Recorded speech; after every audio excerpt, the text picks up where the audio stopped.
and I got a one-shot Saturday morning with Dom in their Monster Hunter playtest. So I need to set up my character for that. Yeah.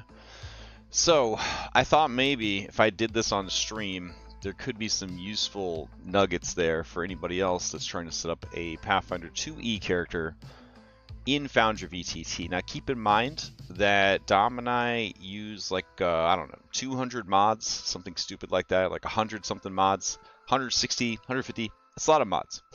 So as with all Foundry related videos, not everything is going to be of use, but hopefully there is some useful stuff here.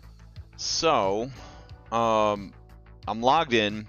This is my second time logging into the server. The first time I logged into the server, there was a ton of pop-ups. Most of them were like buy-ins for ads. Not for ads, for mods. So they were like, shitty potato, like what quality computer do you have? I'll adjust your settings automatically. And, you know, do you acknowledge that mods are installed, and do you like mods? Yes, of course I do. And so on and so forth.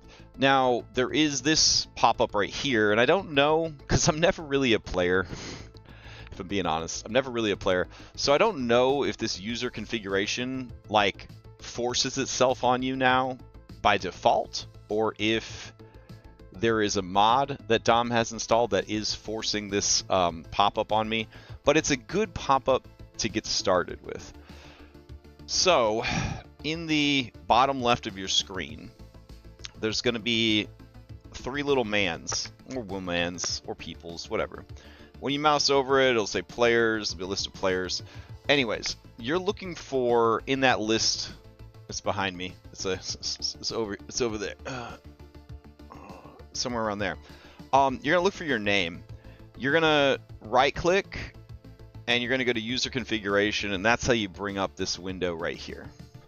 Okay, so I got my player name, player avatar.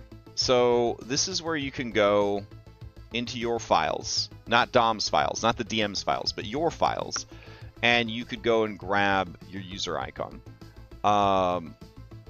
So I just use like an old chamomile picture. So then player color, this is where you can go in and select your color. Now, I don't know how groups handle color coding, but I think it's best when everyone has their own color. And I think it's best when I'm allowed to have the color pink. That's what I think. If you have the same color as someone else, it's just one more UX accessibility issue that you've caused, right? Because some people use mods that in chat it will color code the chat, right? So if all my players are edgelords and they all choose like dark gray, black, purple, right? Like I look over and they all look the same, right? But if you have lime green and somebody else has like baby blue and somebody else has like piss yellow, right? When I look over to chat, I can see the colors and I know, oh, so-and-so said something. Because I use color coding for my chat interface. So that's the main thing that does. It also determines your default dice color. But we're going to go over that. Player pronouns. Hey, listen, it ain't illegal yet. You know what I'm saying? So go ahead and fill that out. Even if you're not a person that uses them, here's some social cues for you. It makes other people who do rely on them feel more comfortable. Also, when there's, you know, only voice, you know, like sometimes having that reminder for people of your preferred pronouns can be very helpful, because if we don't have webcams and it's only voice, you know, it's just another thing. It's just a good thing to do. Like, just do it, you know. Then you got player character. Now, unless your GM has made you a character sheet in advance, unfortunately, this is going to not have any options for you. So you'll have to come back here after making your character sheet. Now, I did start to make my character already. Then I was like, you know what? We should probably stream this process. So I already have her there. Hi, Cynthia. But like, we'll assume that I didn't have the character and we'll come back for it in a second. And then this is a mod for card management. So Dom didn't make me a card hand, so I am assuming that we're not using any cards that are collectible in this game. All right, then we're going to go ahead and check out the System tab. Show Effects panel, you'd want that. Preview D20 rolls. So this is something that I probably need to check on my Tuesday game, and probably this is where Larry, who plays Bellinora, probably toggled this off in our Outlaws game. But this is where you can not have it pop up and say, like, are you sure you want to roll the dice? How do you want to roll them? And it'll just roll it as soon as you hit the button. So you don't... So by default, this is on. And then preview damage rolls. This, again, a little pop-up window that says, how are we going to do this with the damage? And then if you have this checked off, when you click damage, it'll automatically roll the damage. Monochrome dark vision. You should probably keep this on because I think that dark vision in Pathfinder and D&D is still monochromatic, I think. So just leave that alone. All right, and then we're going to hit save. So in our example, I don't have a character sheet yet, so I'm going to go over here. I'm going to look for a tab called The Party, and then the party has this thing called the Party Sheet. I know I'm zoomed out so far. Let me see if I can make my interface slightly bigger. Ugh, it's disgustingly big. Okay. All right, so the party, and then there's a little piece of paper. When I mouse over it, it says Open Sheet, and this opens the sheet, which is pretty cool. It tracks all your exploration activities, the group's money, any achievements that the group has unlocked. I think that's through a mod. And then maybe not. Maybe it's just here. I don't know. I don't know what's real or what's not anymore. And then the party languages, the party skills, who's the best at every skill. Recall knowledge. It's pretty damn good. It's pretty damn good. So we want to build our character in the party, right? So I have Hyacinthia down here. I'm just going to go ahead and start over. So I'll just delete this Hyacinthia. Goodbye. I don't have permission to delete her. Son of a bitch. Alright. So I would hit, under party, this create character. I want it to be a player character. And I'm going to put my name. I'm going to create actor. Alright, now for some reason it kicked me down there. It didn't put me in party. That makes me really sad. We're going to go here, and I'm going to tag this one for deletion by Dom. I'm going to try to drag her into the party. Nope, only Dom can drag it into the party. That's fine. All right, but now we have Hyacinthia right here. So if we go in, we see that Hyacinthia's got nothing. It got nothing. Now, Dom and I both use a mod called Level Up Wizard. It is this little yellow wizard hat next to the level shield and number. If I click it, it says Level Up Wizard cannot start until a class is selected. So I would have to select my class before I go any further. Now, before we dig into building this here character, we're going to do the second step of setting up our profile. So we're going to go back over to profile. We're going to find our name in the list. We're going to go user config. We're going to go to player character. Now I'm going to select Hyacinthia, and then I'm going to save. This is a very important part of using Foundry, especially with modern 5e. So we'll call it 2025 D&D, and Pathfinder 2e. Both of them have a lot of features and components that require you to have your player profile linked to one particular character. So you do want to make sure that you take that extra step and set up your player profile correctly. All right, I'm going to try during this video not to get frustrated, because there's going to be some pet peeves that I'm going to like rub up against of how characters are set up and how interfaces are set up that I'm going to address. I'm going to try to do it in the calmest and most respectful way possible, but I'm kind of mean, so this might not be the friendliest tutorial. Anyways, let's get started. I have to go to a different window, and I'm going to open up Path Builder. Now you might be saying, Path Builder, you must have a mod that allows you to easily import your character over into Foundry, right? Path Muncher, it's an amazing mod. Here's the thing. We don't use Path Muncher because there is a small-ish chance that it will create a file conflict with the native stuff on Foundry and break your character sheet. I've only seen it happen a couple of times, but a broken character sheet is kind of hard to deal with. So we made the executive decision at Crash Dom Industries. We made the executive decision to not allow or to not use Path Muncher or whatever. So you do have to, even after you go and you build your whole fucking character on Path Builder and you paid $7.99 for a lifetime license, and don't try to fucking complain that you spent $7.99 on a lifetime license, because I know most of you play Magic the Gathering and you spend that much on one pack of fucking cards. So shut the fuck up. So anyway, so you have your Path Builder account and you made your character, and now you're pissed because you have to rebuild your character in Foundry. And you know what? Good, because maybe if you rebuild your character in Pathfinder, you'll know where your fucking abilities are.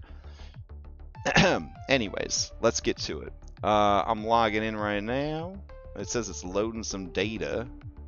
It wants a bigger screen width. All right, listen, you little stubborn fella.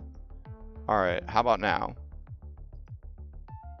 All right. Load character. Okay. And let's see. I know you don't work with this, what I'm gonna do here. All right, go here. And we'll grab Hyacinthia, level 10 Centaur Fighter. Dash to one I want. And good. Alright. So, let's see. Did I drop her in the background? Okay. So we'll do like this, I guess. We already have a really small screen. You know what? I'll just move her into this side window. There we go. Because we're already zoomed in pretty close. All right, so heading over to Hyacinthea's character sheet.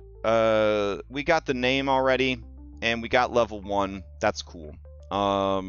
We don't have our character art, so your GM will probably want to handle the character art themselves.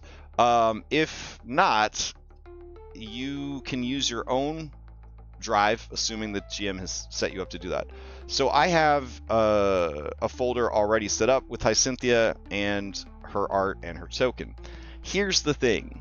For whatever reason, even if the GM is giving you permission to access your own files, you're not allowed to make folders while you're a player. I don't know. So I had to go and make the folder ahead of time on the Forge, and then upload my guys, and then go to get it here. So it was kind of a pain in the butt. I recommend just having a folder that's like player character art or something, and just throw all your crap in there. That seems like the easiest way to do it. All right, so I'm going to grab her art, select, and boom, we have her artwork. Great. All right, what is her ancestry? I'm going to hit this little magnifying glass. It's going to bring up this interface. I'm going to search for Centaur. I'm going to hit the little checkbox that says confirm selection, and now I'm a fucking Centaur. Under heritage, I'm going to go and I'm going to find Dragon Blood, certainly not Dragonborn, and I'm going to hit this little checkbox.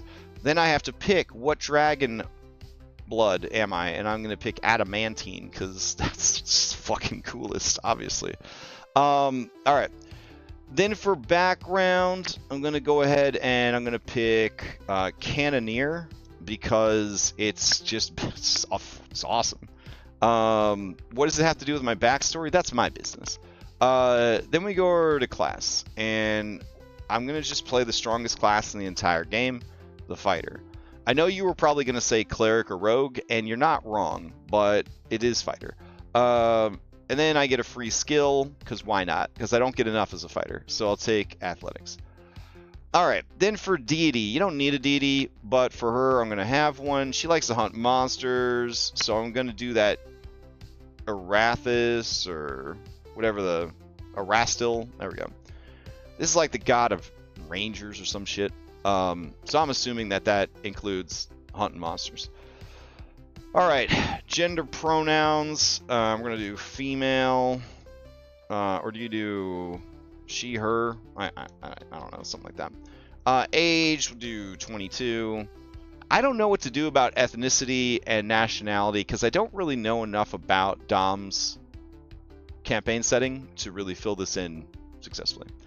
You can see that attribute modifiers is glowing. Whenever you see something that's glowing, you should click on it because the chances are you need to do something to it. But because I want to try out this level up wizard as a player, I'm not going to I'm not going to click that yet. So I'm going to click this little hat.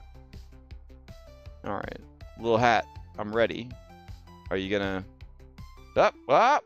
There we go. All right. It says I have leveled up to level 2. Well, that's unfortunate. I never finished being level 1. Shit. All right. So let me set myself up manually then, and then we'll go here. So now we are going to click on attribute modifier. All right. Listen, this isn't a good tutorial. It's just it's just me setting up a character. I'm not gonna like put this out there and be like, this is a great tutorial. All right. So according to Hypatia's build, her abilities at level 1, she boosted Constitution, Strength, and Wisdom. Strength, Wisdom, Constitution. There we go. And then she did keep the the ancestry flaw of bad charisma, good wisdom. Because why not? Cannoneer background, I went with Strength and Constitution. All right, and then for fighter, I chose Strength as the key ability. Then for the free boost, I did Strength, Dex, Con, and Wisdom. Hell yeah. And then I just hit complete, and now we have stats. And it's not glowing anymore. That's good. So we're going to head over to, let's see, proficiencies. All right. So in proficiencies, as a fighter, I am already trained in athletics. I don't have a good intelligence score, so I get to train 1, 2, 3, 4, 5 more skills, I think. Maybe? Let me see. I should have a lore skill here from my background, but I don't see it. So we'll add it in, and that background is warfare. I don't know if that's how you spell warfare. Let's see. Cannoneer background. All right, you're trained in athletics, skill, and lore skill, and you gain the hefty hauler skill feat. All right. So then, since I'm already trained in athletics from my background, we'll train in acrobatics. There we go. All right. And then warfare, we spelled that right. Kick that up to trained. Good. And that should handle that. Going back to our skills. All right. I'm going to train in crafting to fix my equipment when it gets broken. We got medicine, seems like a good one to have. And then nature for knowing about monsters that you're hunting. Seems legit. And that's it. You don't really have a lot of skills as a fighter. It's not like Rogue where you get like a dozen at level 1. Okay. Then we're going to go to feats. Okay. So, ancestry, they are mountable. Hot. And then they are robust. You increase your maximum and encumbered bulk limits by 2. Fantastic. And then we also increase it some more because of Hefty Hauler from our background. Any background that gives you Hefty Hauler, if you're trying to min-max, any background that gives you Hefty Hauler is money. Just throwing that out there. It's probably one of the best skill feats that you could get from a background. Now we have to pick our ancestry feat and our class feat. So our ancestry feat is called Practiced Bronze. So I'm going to click here. It's going to open the thing. I'm going to type in Practiced Bronze. All right. And unlike the other choices where there was a little checkbox for me to hit, I actually have to left click and drag this over. So you don't get a little checkbox this time. You have to drag it over. All right. Then we're going to go to class feat. Our class feat, I'm going to take sudden charge because Worlds of Warcraft. There we go. Drag that out. Perfect. All right. And then, is there anything else that we have to do as a first level character? I think everything else would be taken care of. We get Reactive Strike at level 1, which is just fair and balanced, like all things should be. And we get Shield Block. So, yeah, we're feeling pretty good about ourselves. All right. We have successfully set up our level 1 character. Now, if we had to level our character up, that is where this little level up wizard would come in handy. So I'm going to go ahead and click the level up wizard. And it says, congratulations, you've reached level 2. Very excited about that. Learn more about your class, Fightar.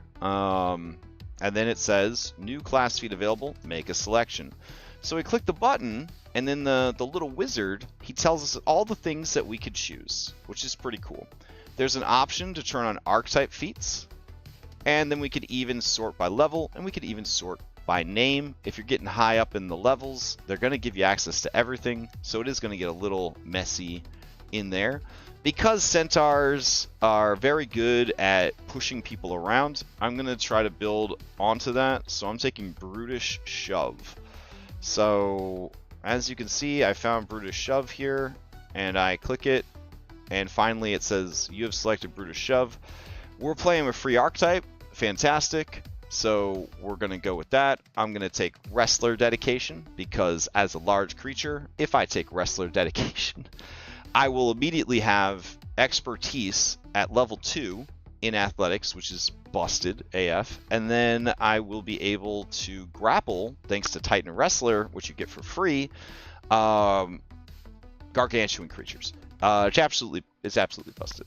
So rather than scroll all the way down, I'm going to search Wrestler Dedication. I'm going to click it. It's going to preview. It says, yeah, that's Wrestler Dedication. I'm like, that's what I want. I'm going to click it again, and then it appears. I don't know why I have to keep clicking it twice. Skill feat. Again, this ain't D&D. You get a shitload of stuff every time you level up. For skill feat, I'm going to go with Quick Jump. Now, if you're playing a Dragon Blood, you can just like fly by level 5. It's kind of crazy. But I didn't want to do that. So I am taking all the jumping feats because I want the character to be able to jump around. In order to mount monsters in Dom's game, you have to get higher than the monster and then come back down onto the monster. That's pretty much the best way to mount a monster. So I figured if I can jump high enough, I can constantly be jumping onto monsters, which seems pretty fun. So rather than scroll all the way down, I'm just going to type in quick, and then you can see quick jump, and then I'm going to click it. Yep, that's what it does. I'm going to click it again, and it's going to add it in. There's I think all of us on my server, my Discord server, like to use partial stat increase. So in this instance, we'll go ahead and boost that Constitution. There we go, boost it, and then we'll hit submit. And this, do you want to apply these level changes? I sure do. And then it automatically should have gone and added those changes for me. So if I go to skills, you'll see athletics is now expert. I didn't have to do anything. If I go over to feats, they've already added them in. So this is a pretty cool mod for helping your players level up. I'm a big fan of it. I haven't actually used it as a player yet, so that's what it looks like, and it's pretty neat. All right. I'm not going to level her up the rest of the way yet because I want to focus on other stuff that you might want to do when you first set up as a player character. All right. This is, again, highly specific to games that like Dom and I run because of the mods that we use. But right away, I can tell you that as a player, I don't give a shit what day it is or what time it is. Like, I don't care about that at all. Even if it's a time-sensitive mission, there's 4 other people that can keep track of that nonsense. I don't want this to open every time I log into the game. So I'm going to go to my game settings, I'm going to go to configure settings, and I'm going to go down to simple calendar. There it is. And then I'm going to check off open on load, and then I'm going to check on open in compact view, because when I do open it, again, I don't care what day it is. I'm just checking my watch. I just want to see what time it is. Remember compact position. We'll remember where the compact version was last positioned and place itself there. So I can guarantee that when I open the calendar again, it will be roughly in that location. You know, subject to monitor and scaling and all that kind of stuff. I don't mind any of this other stuff about it. That's fine. I definitely don't want to be persistently open. I hate this right here. I don't think Dom has the mod disable mouse wheel scroll installed. I wish he did. It's one of my top. It's one of my top mods. I can't stand accidentally moving one of these when I'm scrolling up and down a page. All right, I'm gonna hit save. And now the next time I log in, I won't have to see that nasty little calendar. If I do want to see the calendar, of course, I go to journal notes. I go calendar. Look, it opened in that spot and it opened small. That's exactly what I wanted.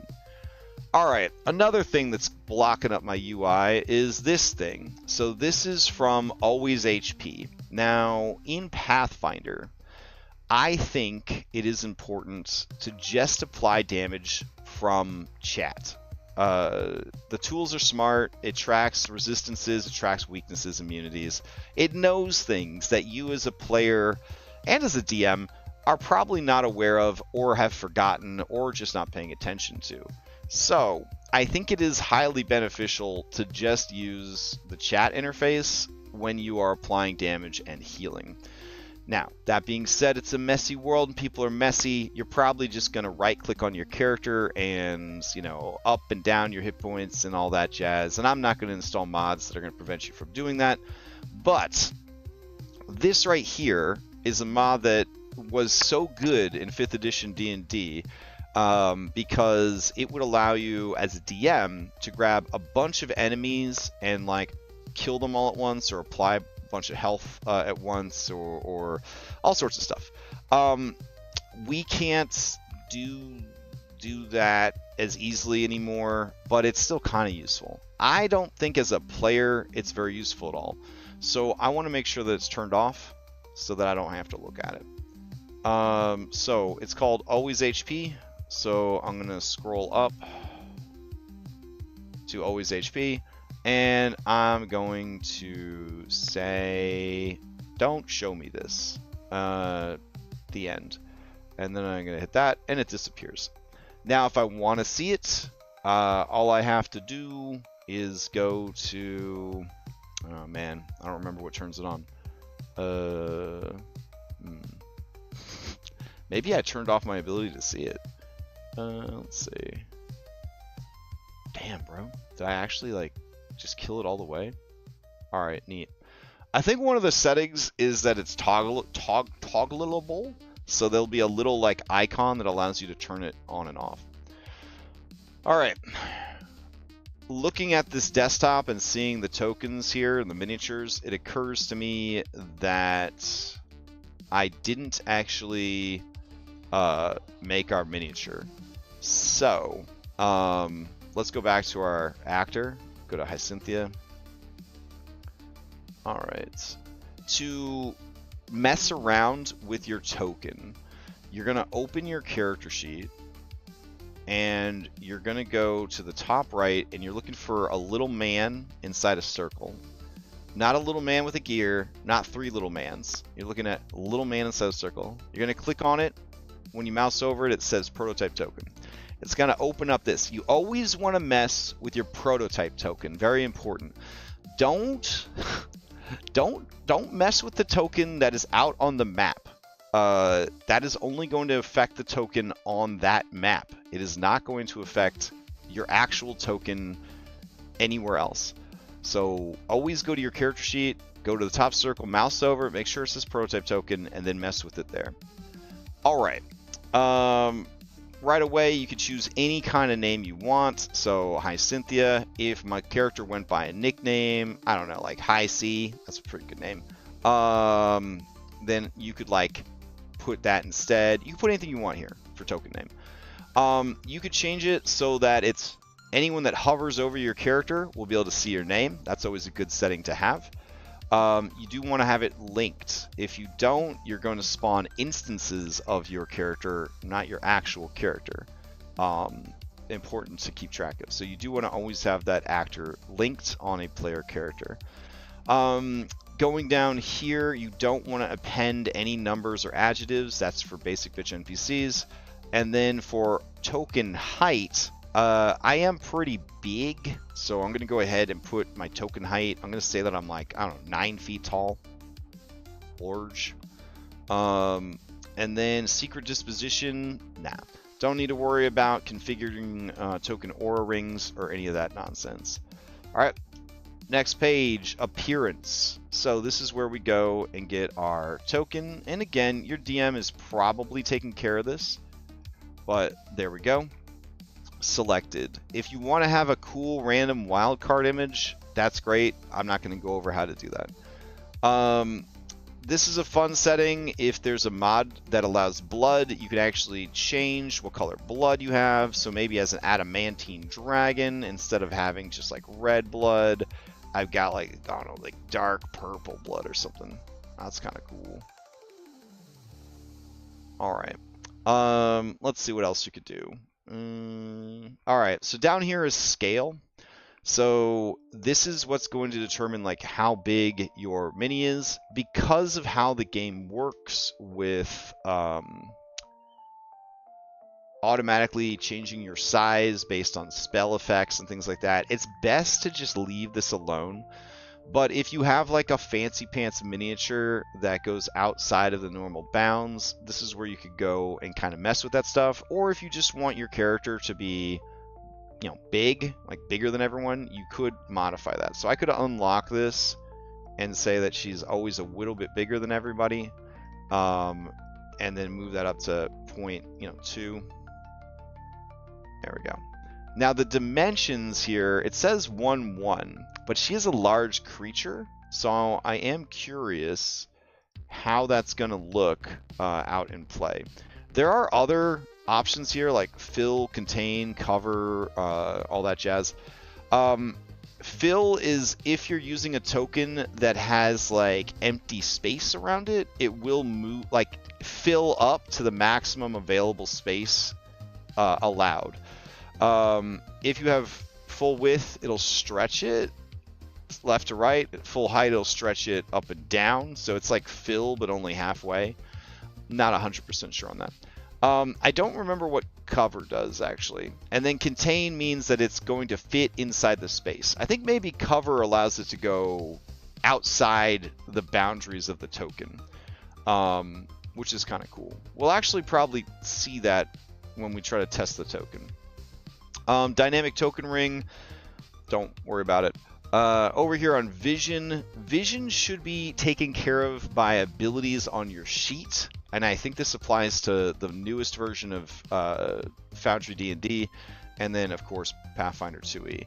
So you shouldn't have to mess with any of this stuff. Here, but I guess if you wanted to create your own immersion, if your character has like red eyes and you want everything to be red, you could tint your vision when you have your character selected to be like red. I don't know, if you wanted to be like the Predator, you could like turn up the saturation settings and stuff and you only see like bright spots of light on the map. Anyways, light, unless your character has an ability that generates light, you don't need to worry about this. I think in Pathfinder, if you have such an ability, it gets turned on automatically.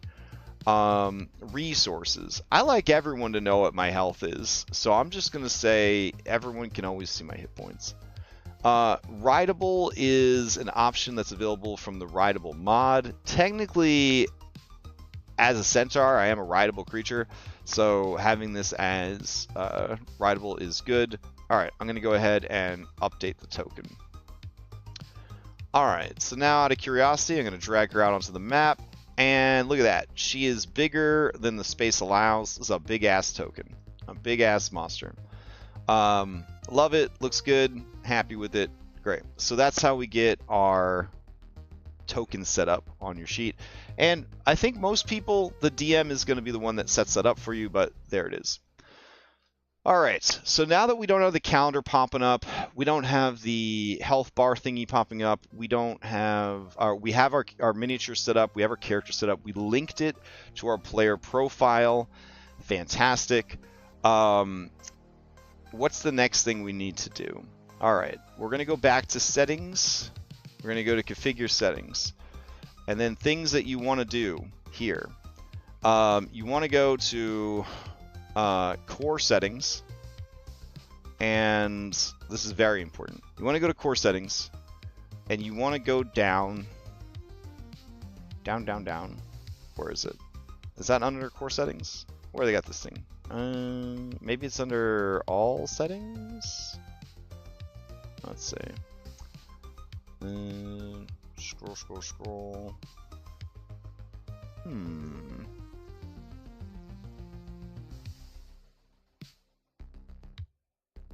I'm trying to figure out where the things we always turn on and off ended up. There's usually like pan to speaker. Let me see.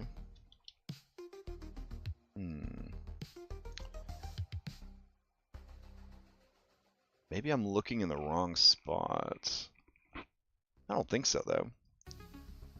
Let's see. Configure settings. Maybe Dom doesn't have us having access to that? Alright. If that's the case, normally there's like a tab here where you can mess with like the core settings of Foundry. And one of the things that you definitely want to toggle off is it's called pan to speaker. And that's when someone talks, the camera like jumps over to that person. Another thing is you want to be able to left click anywhere besides your character and not have your character selected anymore. Otherwise you have to do this. You have to left click and drag. So I'm trying to figure out why I don't have the ability to change that. Alright, let's see. Deselect. Nope, not showing up as option. Huh. Those are like the two most important settings. And I don't know how we get access to them. I'm not losing it, am I? That's like a... Alright, hold on. I'm going to open another game. I'm going to peek at it. Let's see.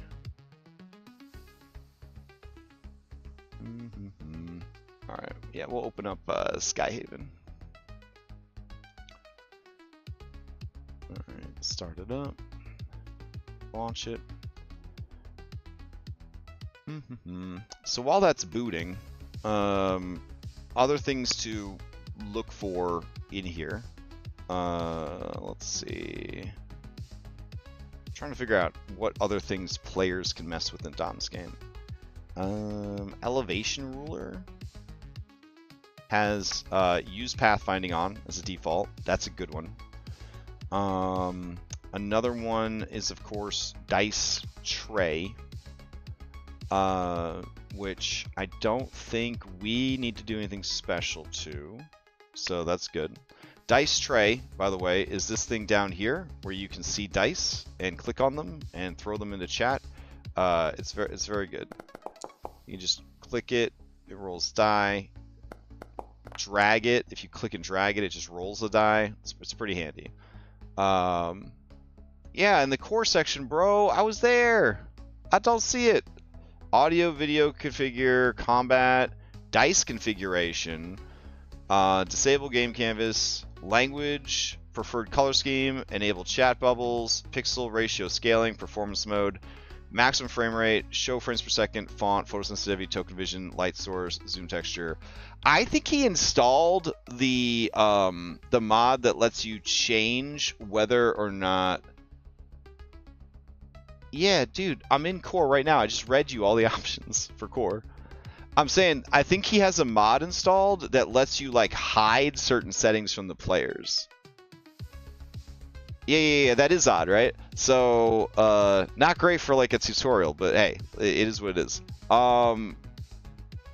Let's see. I don't even remember what it's called.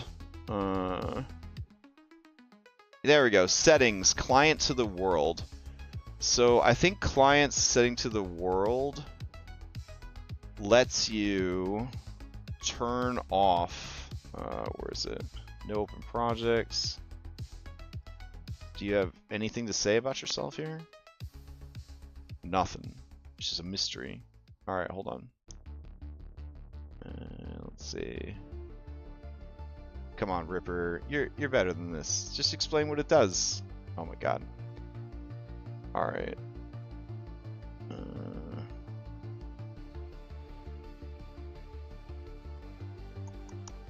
I might actually install this because it'd be really helpful to be able to shut down some of the bad decisions I think that get made when they're setting up their mods.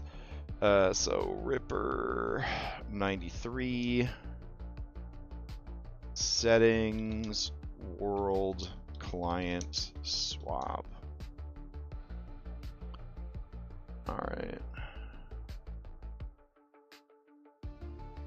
All right, to use this module, you'll need to assign a master world. You can have a master world for agnostic modules and settings. Secondary world, maybe this isn't the one. I am curious what he's using to like shut down our access to these settings. I'm like, okay. I'm also trying to get logged into this other world so I can show you at least what the settings would look like if they were in Dom's game.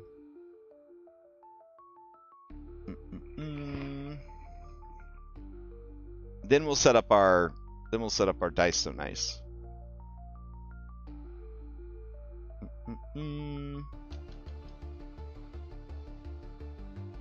Oh my god, just load it up. There we go. Oh no. Maybe? Alright, we're in. Alright, I'll zoom in on this one. And we'll go here. So under configure settings, under core, you'll notice I have 33 settings compared to the 17 that showed up in the other world. So as we scroll through here, we're going to be looking for, yes, thank you. We're going to be looking for Panda Speaker, and we're going to make that sure that's checked off. And then we're going to scroll down to left click to release objects and make sure that that's turned on. So I think Dom has a mod that allows him to set that and then remove that as an option. So like you have to do it Dom's way on his game.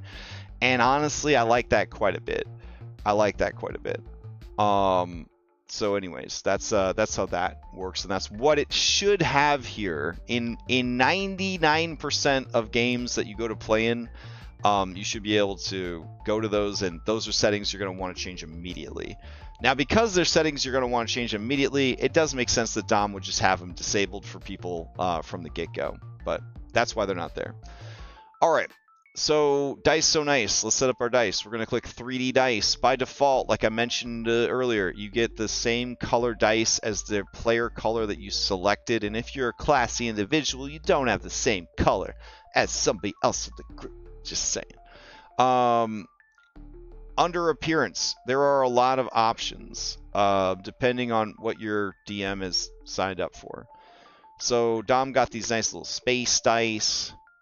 Just some coin dice. Those look pretty nice.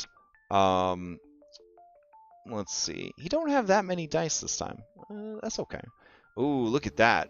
Some lava dice. That's pretty sick. Dice Finder, Dark Mode. Love those.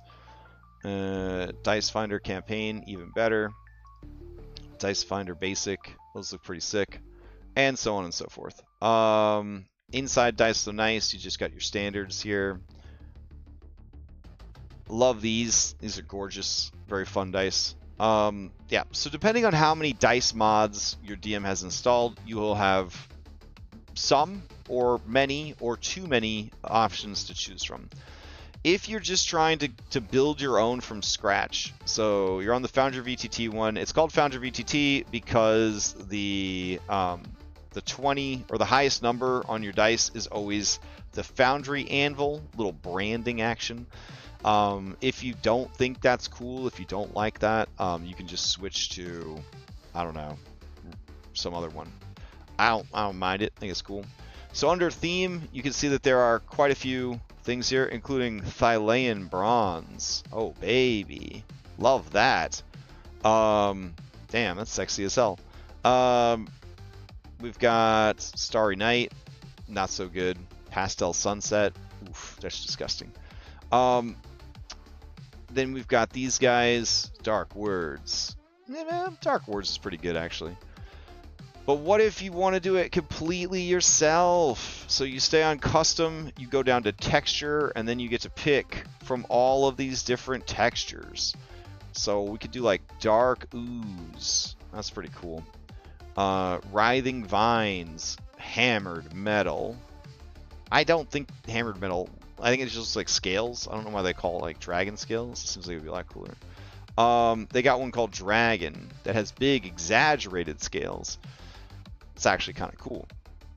Then for material, it says auto per theme. So because the theme is custom, there isn't one. So we can go in here and say stone or metal, since it's like scales. That looks pretty cool, right? Got some metal scales going on there. For the fonts, you can go ahead and pick all of these different fonts. I don't know. I don't really pay attention to fonts. I should, but I don't. So basically, you're just looking for a font that looks good, that's easy for you to read, whatever. I think that's looking pretty sick. So now we go to the dice color, and it will look different based on what your texture is. So this character is kind of like a whitish red color. So maybe I'll go with something like this puce right there. And then you can see the change in the dice. Looks pretty cool. We got this pink here that's from the outline on the numbers, and the edge, which is where all the polyhedral sides of the die meet. So if you want that to be nice and pronounced, you could do that. Otherwise, I could go here and make it black. Now I got these nice sharp edges here. Outline around my number. I'm going to go ahead and make it red because she is kind of like red and white as her color scheme. Red, white, and black. So boom, there we go. Fantastic.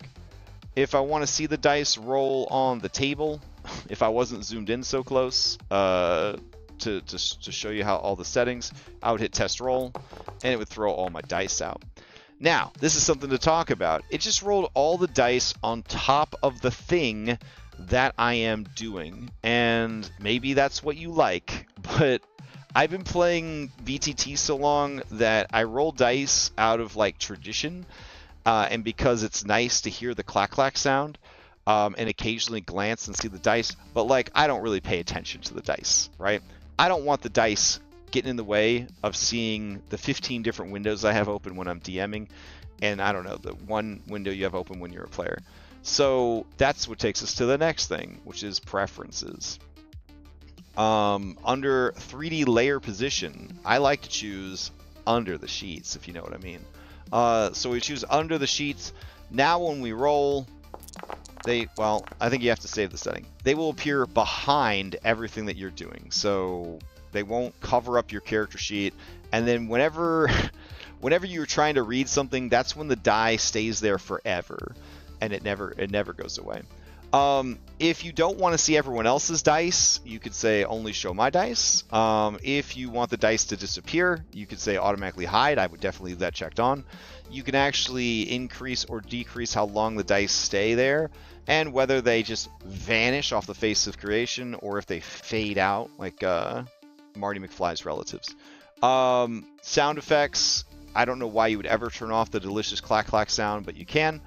You can mute all sounds for GM, blind, and self rolls, which is actually kind of cool if you don't want to have to hear the DM rolling. It'd be like playing Baldur's Gate without hearing the clack clack clack sound of like failing your perception checks.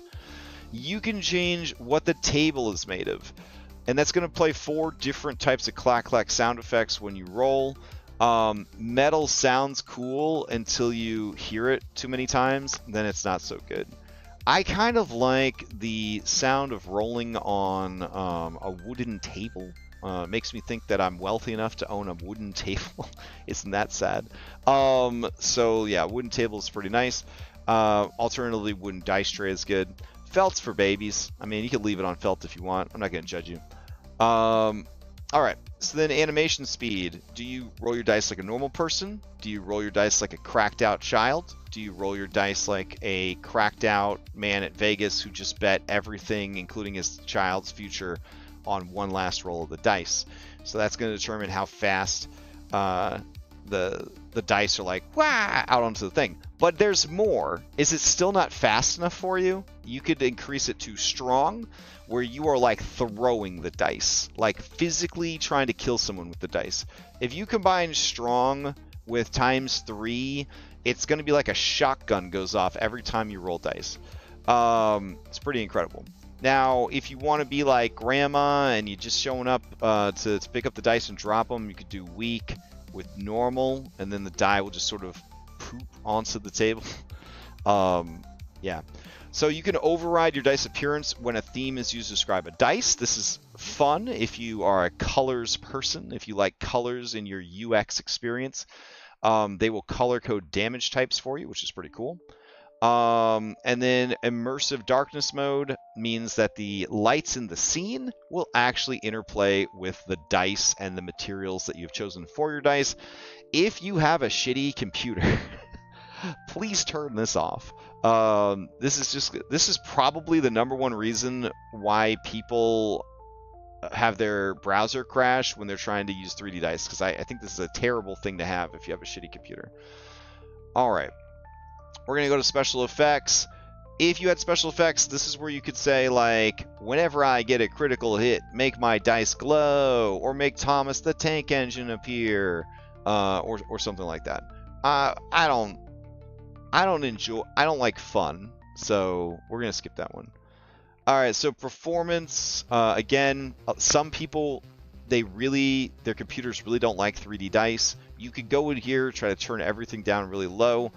And then if you're happy with what you did, you could always do a backup and restore, and you could like export out your settings. You can save your settings for next time, all that jazz. I probably should, oh God, I should probably do that more often. Hey, what's up, Dom? Dom, what mod do you have that locked down the settings so that we can't access our stuff? Like, what did you do? What have you done? All right, did you guys see how fast those dice came out? It's stupid.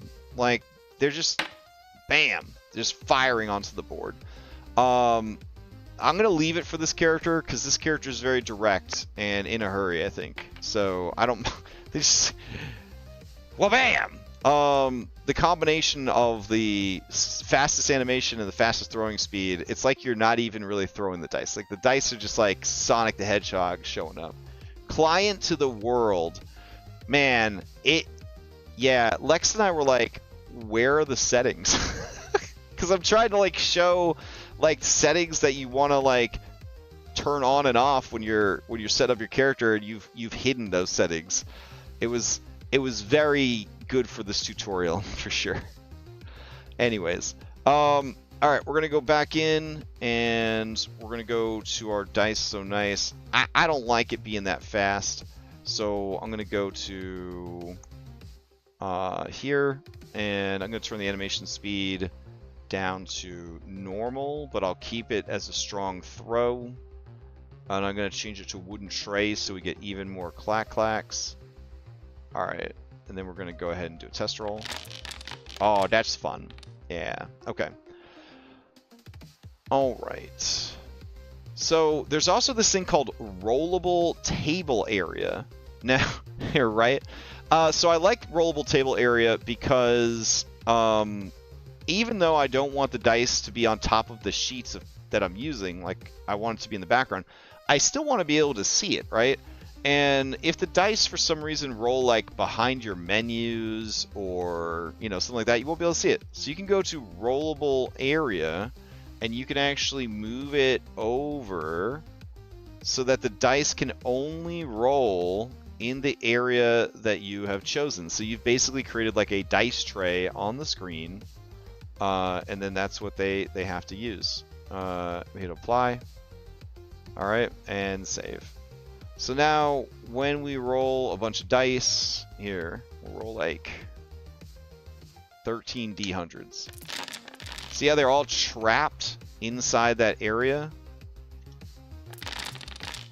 It's nice. That's nice, right? Something that has no gameplay mechanics at all, you can actually grab dice and pick them up and move them around. And then you could beat up other dice with them. Take that die. You can even beat up other people's dice.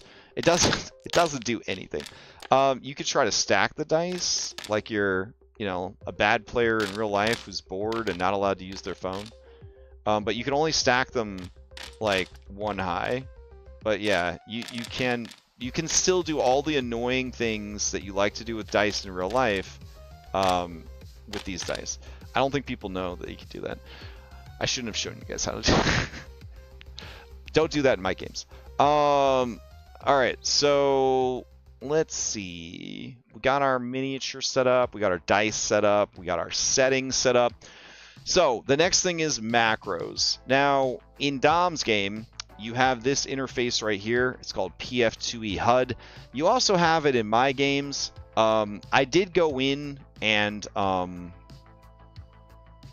did finally uninstall Argon because nobody was using it, and the people that tried to use it, they were all like, it's just not good. And then I was trying to use it, and I was like, it's just not good. So even though I thought it'd be really fun, and I thought it'd be really cool, it's just not good. So we went and uninstalled it. Now, I don't know if Dom has us locked in to use PF2e HUD or if there's an option to turn it off. But if you really don't want to use PF2e HUD, I think you can go to Settings, PF2e HUD, and you could scroll down to here, and you could turn it off. If you turn it off, you're just going to have your bar, and that's it. Because I don't think that they have... Oh, they do. They have hotbar expansion. So if you're a hotbar expansion person, you just want to have 50 hotbar items at once just on the screen, then you can go and turn off PF2e HUD and just have your hotbar there. I'm going to try as a player to start using PF2e HUD because I do think it's pretty good. So we'll give it a shot. Let's see. All right, I'm not gonna mess with any of the settings here just yet. But we are gonna look at macros. So we're looking for a folder. When you mouse over the folder, it will say Browse Macro Directory, and then this pops up. Now, Dom, he's a very organized guy. So he's got macro wheel, and then he's got player macros. Now, macro wheel, one of my top mods of all time. I love it. Lets you get to what you need quickly, move between stuff. Very, very nice. Dom has also pre-populated some very useful player macros here. The most important player macro. All right. I gotta center myself here. The most important player macro is basic action macro. If there's any part, I'm actually gonna clip this part of this video, and I'm gonna just play it before every session that I run for the rest of my life. If you're playing in a Pathfinder 2e game, basic action macro, you're gonna take it and you're gonna drag it to number 0. Okay? Again, all right? You're gonna take it and you're gonna drag it to number 0. See how it says 1, right? Hotbar. It goes 1, 2, 3, 4, 5, 6, 7, 8, 9, 10. Right? 10 is 0. You're gonna drag it to fucking 0. Okay? So I'm gonna repeat the steps. We're gonna open the macros directory. We're going to see basic action macro. If you don't see it, you're gonna search for it. Basic action macro. It's at fucking everywhere. All right.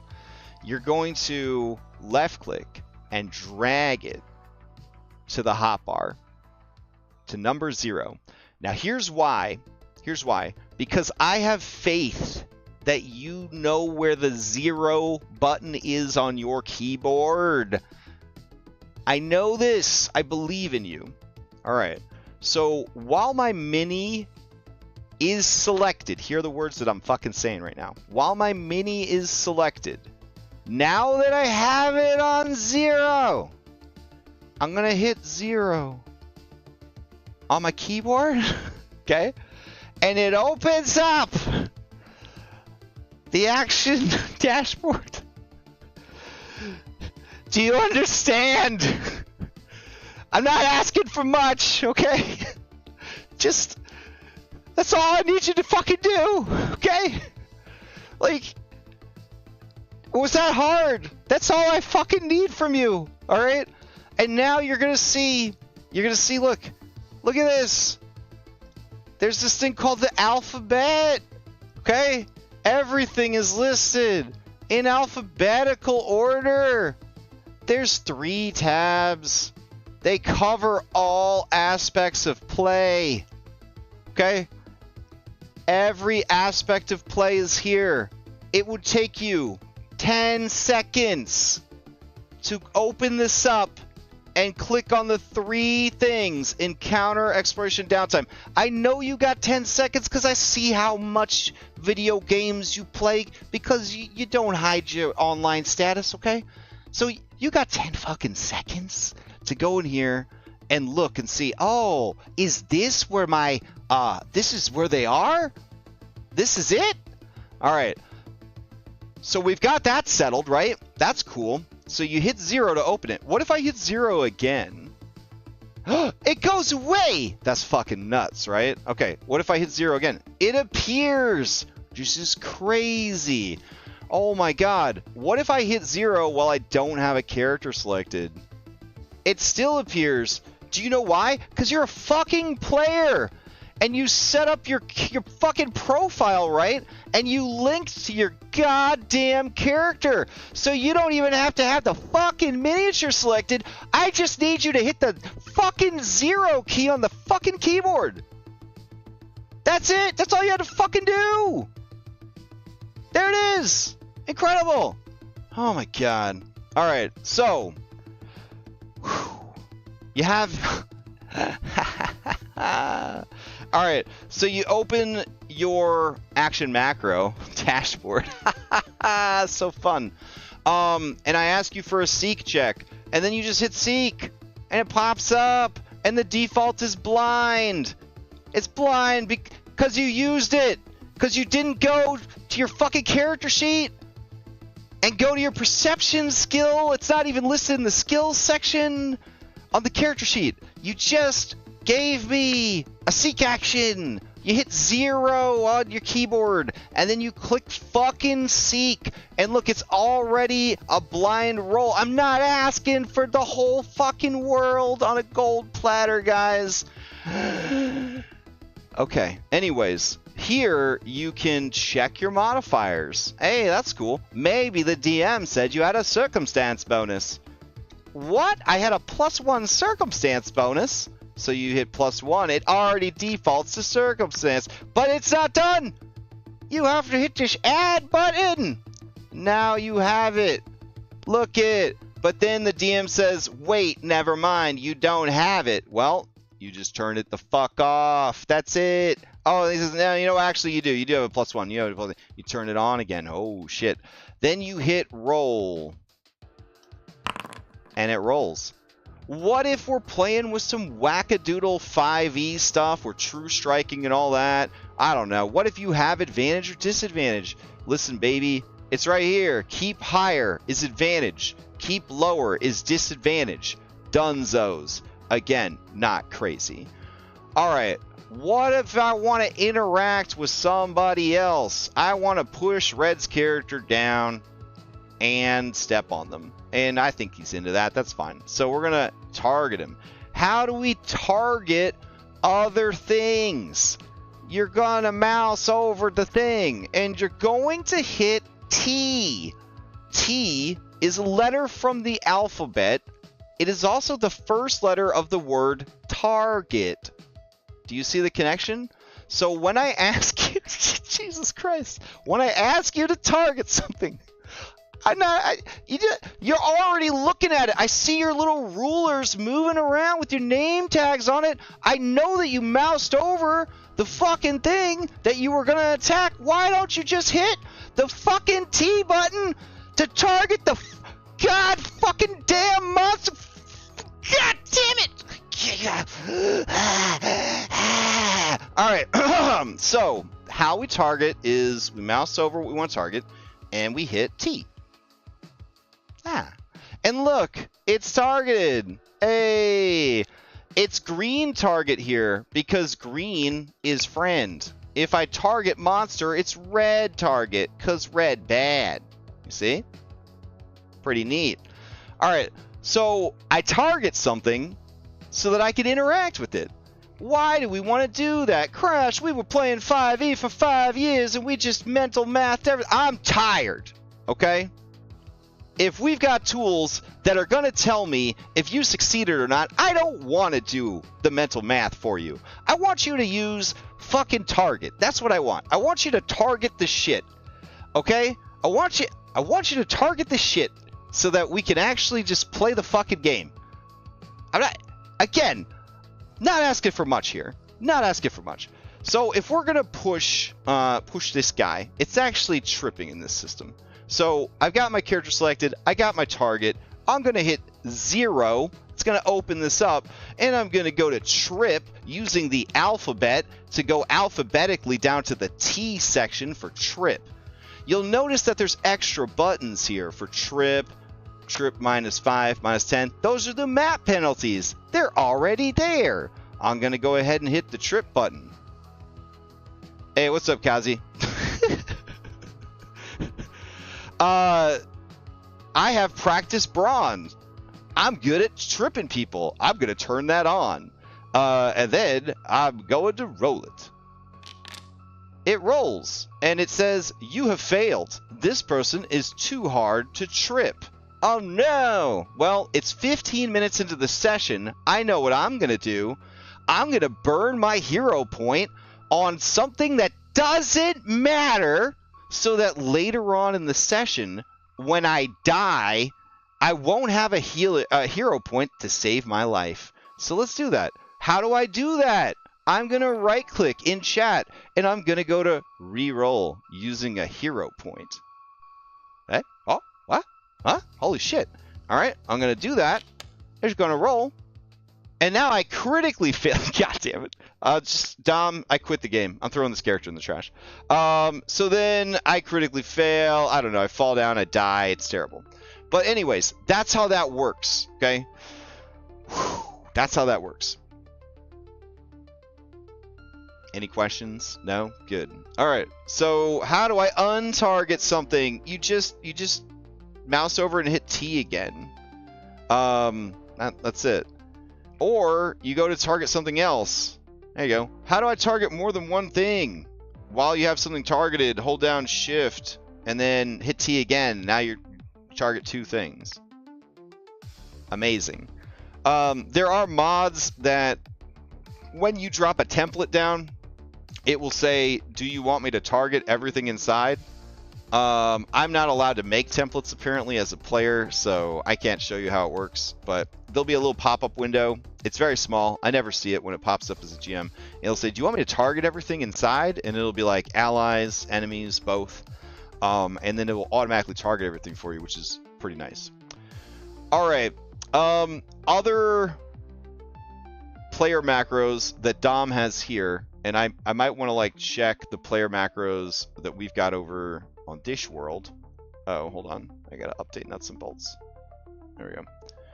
I have a lot of macros. I like macros quite a bit. My macros are a hot mess. So as players, I could definitely understand being overwhelmed by the amount of macros that I've made available for you. But I have this folder called Player Friendly. There's a lot of macros in here.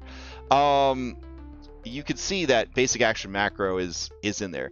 There is like literally a macro for everything that you would ever need to do. All right. So here's where we're gonna go in depth. Okay. So Dom has effect cover. This ain't a bad one to have easy access to. Okay. Because it's nice to be able to apply cover to yourself. The DM might say, hey, apply cover to yourself. If the DM says apply cover to yourself, nobody wants to wait 30 seconds, 1 minute, 90 seconds, 2 minutes for you to apply cover to yourself. Now, you can select your, right click your mini. You can go in here and then you could go and find cover.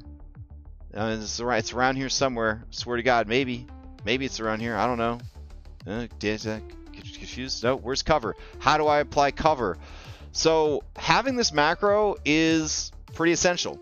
Now, as a DM, you should probably just be doing this for your players. I wouldn't trust my players to apply cover to themselves, but all you do once you have it is you hit it, you select what kind of cover you have, boom, you got it. Having cover can save your life in a system where a hit by more than 10 is a critical hit, and a critical hit can fucking kill you. So you got to be really careful with that. All right, other useful things here. Dom has a recall knowledge thing with the Widow question mark block. That's fine. It's not as cool as a brain, but it's cool. So recall knowledge, you're going to be asked to recall knowledge 100 times per session, okay?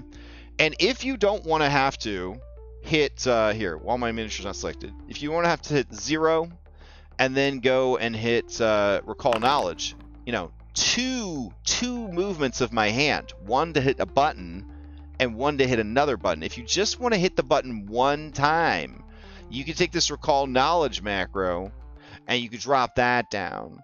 And then when you need to, you just hit, boom, you just hit number 8. I'm recalling so much knowledge right now. How long did that take? 1 second. That's it. When I ask you to recall knowledge, it should not take 30 seconds to recall knowledge. Okay, so let's move on. All right, what if I'm like a grappler, man, and I'm always fucking grappling, and I don't want to have to use this stupid interface to grapple. I want to be able to grapple fast, bro. All right, listen. You're just going to go and you're going to look for the grapple macro, okay? Hey, look at that, grapple, athletics, pretty good. So then if you're the kind of person that do grapple a lot, do you see the theme here? You drag the macro down to your bar. Now you don't have to go here and figure out the alphabet again and go grab grapple and then, do it. You could just use dish macro. Now, I still want you, maybe I rolled too many recall knowledge checks. you don't have to use this to get to grappled, but you should still be targeting the thing you want to grapple. All right, so I'm gonna try to grab this secret. Okay, so I got it targeted, and then I'm gonna go hit this, and then it says you're grappling it, and I'm like, yeah, I am. And then you're gonna roll to try and grapple it, and I try to grab it. I don't think I'm gonna succeed at any of these because I'm like level 2 and they're like level 10. All right, so I grab a hold of it. Now I've got it. Good stuff. So that's it. Like everything that you have, right, that you use a lot, you can drag it over here. Notice there's like 4 things here. I'm pretty sure these 4 things could have shortcuts. I don't remember what the shortcuts are. I haven't actually dug into the rest of PF2e HUD yet. But on the hotbar, as a player, figure out the 10 things that you do the most and put them on this hotbar, okay? If I had spells and I was a spell caster, all right, it would be smart for me to take Electric Arc and drag it over here, right? So here, I'm going to give myself innate spellcasting, and then I'm going to give myself Electric Arc.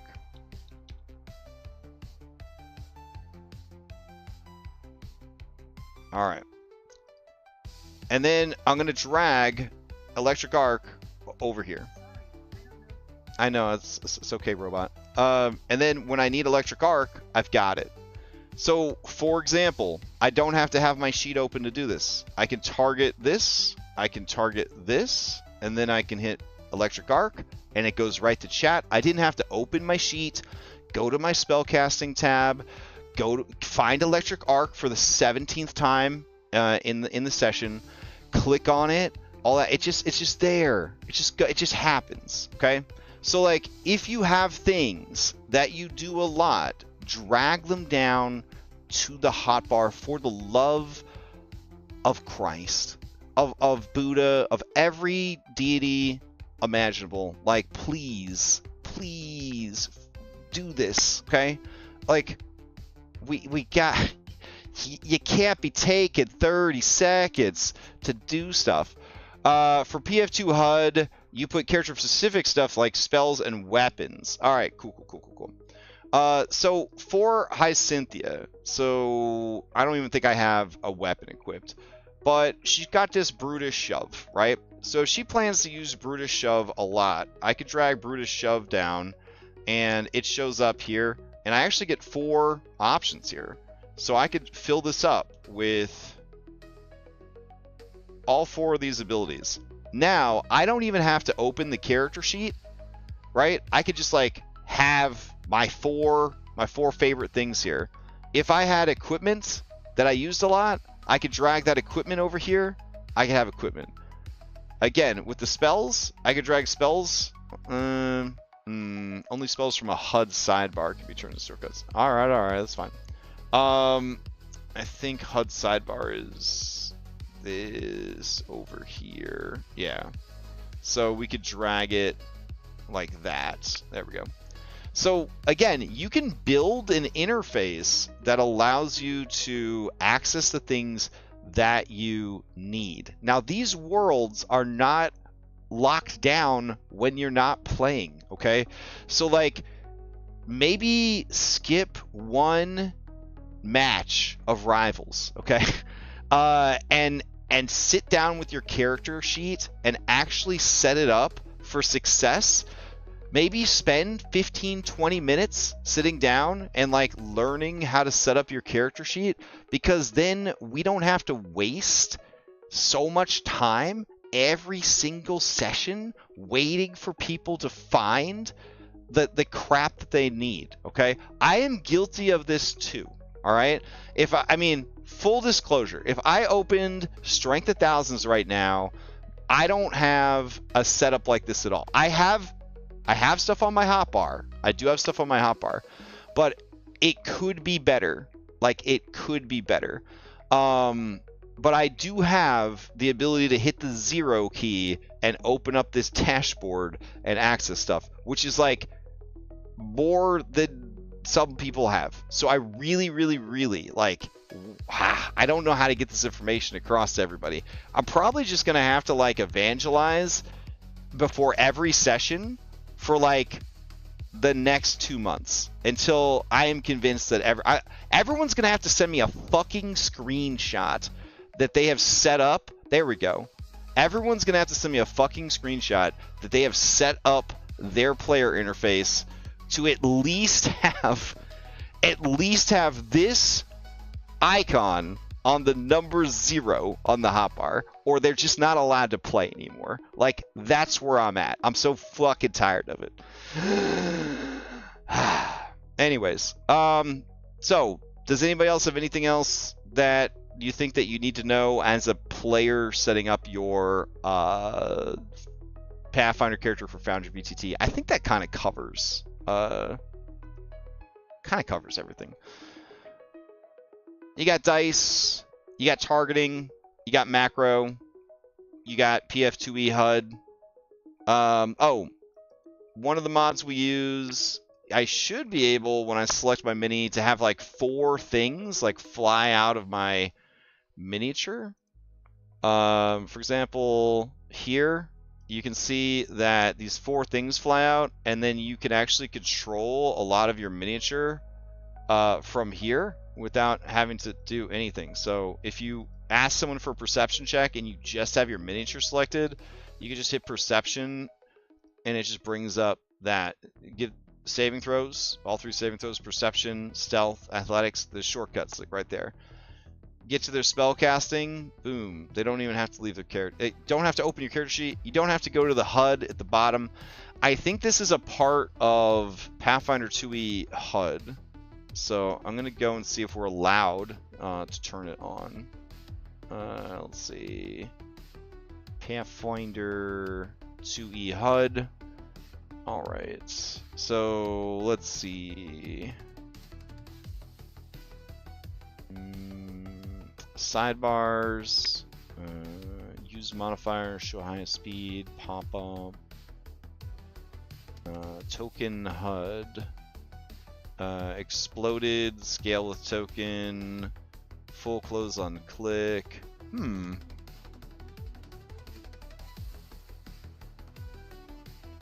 What? It won't pop out on the token? I can't have both? That's terrible. Wow. Why can't I have both, Dom? Having the PF2e HUD. Animal companions, that's trash. Damn. Wow. You have to choose? You can't have both? Wow. I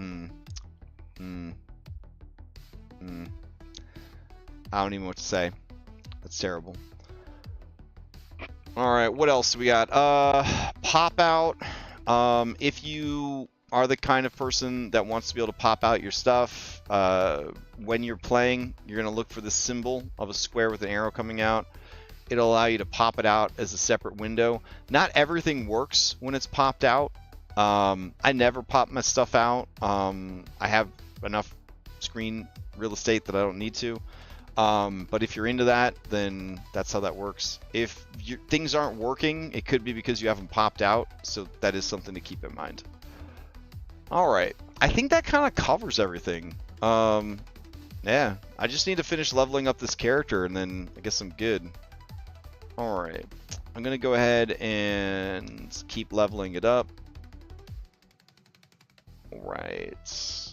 So level 3, general feats, we get a skill increase. We're going to take fleet and we get bravery. So I'm just going to search for fleet. There we go. It, for some reason, makes me look at fleet before I select it. That's fine. Skill increase. I think the skill increase is, we're going to go with acrobatics. There we go. And then partial attribute boost. We'll go ahead and boost strength. I think for partial partial boost for this campaign. It's kind of metagame, but you don't actually want to try to boost strength any higher than +5 because you're not going to ever get the next boost increase, whereas you could boost another stat and actually get real gains from it. So something to keep in mind, I guess. And then that's it. New class feature, Bravery. Go ahead and submit. All right, apply, automatically applies, level up again. All right, level 4, fighter class feat. We're gonna take Slam Down. All right, yep, that's what we want, Slam Down. Why won't you select it? There we go.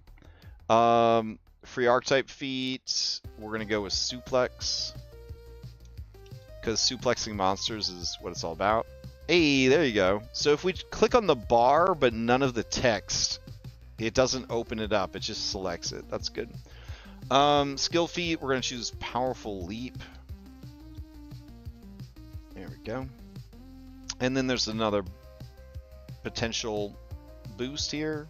We're going to go with Dex. Submit. But yeah, I don't know. I got feels about how slow play has been going lately. I don't think there's any excuse for it. I think we have so many ways to make the game move quickly and run smooth that, like, it's just unacceptable. Do you know what I'm saying? Like, this is a hobby that you're engaged with, and you should be able to, like, take the time to know how to do it right. You know what I mean? Like, I'm just... Nah, man. Nah. Hold on. Dirk, hold on. I do give the Alchemist... I have an Alchemist player in like every game, I think, there's an Alchemist player, or at least somebody who does alchemy, right? We've got an active Alchemist in Skyhaven. We had an Alchemist in each of the Outlaws games. We got 2 Alchemists in the Stolen Fate game. I don't know what I don't think there's an Alchemist out of the 6 players in Kingmaker, thank God. But like, I am patient with the Alchemist. I understand that you guys are going through it. All right, I get it. You're going through it over there. That's fine. Everyone else though has no excuse. They have no excuse. Like, I'm at my limit.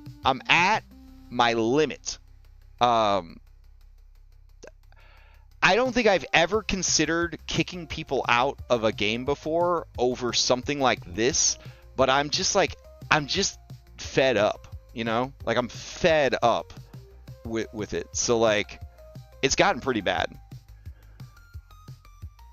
Ugh. Man. I knew Pathfinder would turn me into an elitist. I knew this would happen. Oh, well. Alright, we're going to go ahead and level up again. Same thing of being a common courtesy, so learn the rules. Maybe 1 or 2 sessions we were learning after that. Yeah, man! Like, I don't know.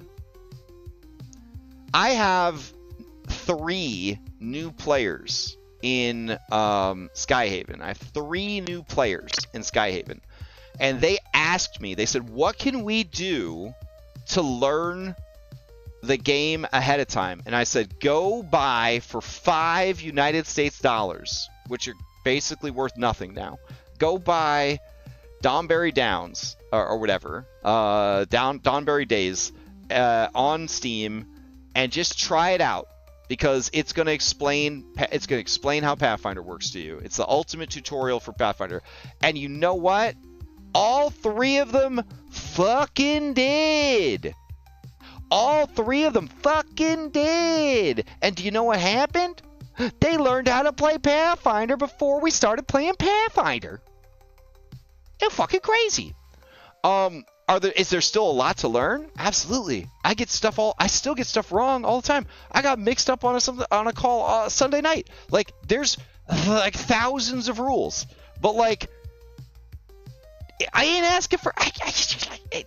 Just engage with the hobby that you are spending your money and time to do, because like, it's not just your time and money. It's everybody's at the table's time and money. You know what I'm saying? If you don't think it's my money, right? If you don't think it's my money, I could be running a game for people that are taking this shit seriously. That's money for me, all right? I also have so many Patreon subscriptions for maps and supplements and tools to support the fucking game. Like, there's a lot, all right? So everyone at the table is invested, literally, in this game. They don't need to sit and wait 30 seconds for you to find the grapple button, the tumble through, the perception, the seek, the stealth. Like, you need, like, recall knowledge. No, there's no excuse. There's no excuse. You need to learn how to play the fucking game. Like, yeah, I don't know. I'm just, anyways, so upset. All right, new ancestry feat, level 5, accommodating mount, spicy. I honestly think that accommodating mount instead of wings is like the worst decision I've ever made as like building a character, because wings is insanely overpowered. But like, I don't know. I just think it's kind of fun. Like, it's a fun feat. There's also a ton of like really strong feats you could take instead of accommodating mount, but I just like the idea of people riding around your back. I think that's kind of cool. Skill increase. All right, so the next skill increase at level 5, we're doing nature for knowledge of hunting them monsters. But it's not giving me nature as an option. Shit. Did I not train nature like I was supposed to? Hold on. Oh, I'm already an expert at nature? When the fuck did that happen? That's weird. Alright. In that case, I guess I will become good at medicine. There we go. Alright, ancestry feat, accommodating mount. Cool. And we can't do partial on any of these, so we'll boost our wisdom score. And fighter weapon mastery. Good stuff. Weapon group, sword. Back when I GM'd 5e on Roll20, found out one of my players was updating his character sheet in D&D Beyond, but not in Roll20. I had to stop and take a break when I found out this had been going on for many game sessions. Yeah. And again, I am not throwing rocks at you guys from inside like a... well, I am. I'm throwing rocks at you guys from inside a glass house, okay? Dom is like the only DM that could tolerate me at their table. I'm a terrible player, okay? I take too long on my turns as well. I don't take as good of notes as I could. I could be doing a lot better in a lot of ways. This isn't me being like everyone else sucks, okay? We, as a community... as a collective, need to get better at doing this stuff. He was rolling his 4th level paladin in Roll20, but they were actually like level 6. I have had this happen. I have had players that are like 1 or 2 levels behind for a while. I, once or twice, have been the player who forgot that we had leveled up, didn't notice, and was playing with a character lower level than they were supposed to have. Hell, with Lotus, I didn't realize that we were using like partial boosts because, you know, Dom told us and I didn't remember. And so like I wasn't boosting my character stats every level. And in Pathfinder, if your stats are not up to date, like it sucks. Like if your primary casting stat is 1 lower than it's supposed to be, you're just not gonna do good. So yeah, it's just a certain amount of like ownership over like your character, your experience, your spot at the table. We all have to step it up a bit, you know? Like, gotta step it up a bit. Ugh. All right. Let's see. Then we got Advantageous Assault. There it is. And then our free archetype feat, we have Disengaging Twist. Disengaging Twist. Alright, then we got Steady Balance. So I took Steady Balance because even though she a big girl, she got that acrobatics, and balancing is actually an important part of mounting monsters in Dom's Monster Hunter game. So I felt like it was kind of a must-take feat. Alright, going up to level 7. We got another skill increase. Level 7, we can get athletics up to master. Our general feat, we are going to take Ancestral Paragon.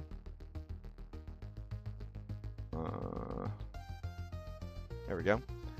And we're going to do that so that we can go back in time and dip into our Draconic Heritage a bit more. And then we're going to start boosting strength. There we go. Get that up to 5.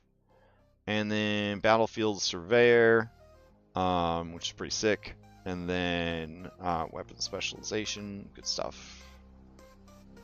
You just do more damage with your weapons. Why not? Oh, I get a couple abilities built in. I hadn't even thought to check. Oh, man. All right. I'm going to grab Draconic Resistance and hit save. And then I'm going to choose Electricity for no particular reason at all. There we go. Hype. All right. Yeah, let's go check out the weapons. Monster Hunter weapons. Greatsword. Boop. All right. And let's see. We're going to hold that bitch in 2 hands. Alright. Greatsword abilities is a feat feature item. They should automatically be equipped, right? No? Do we need to drag it over from here?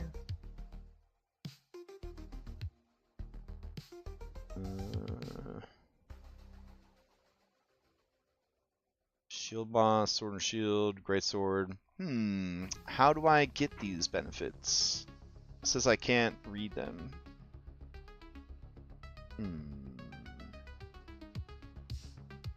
Alright, the greatsword counts as a large weapon, and it says I don't have permission to look at the greatsword's abilities. I don't know. Will I be able to add it as a bonus feat? It says I don't have permission.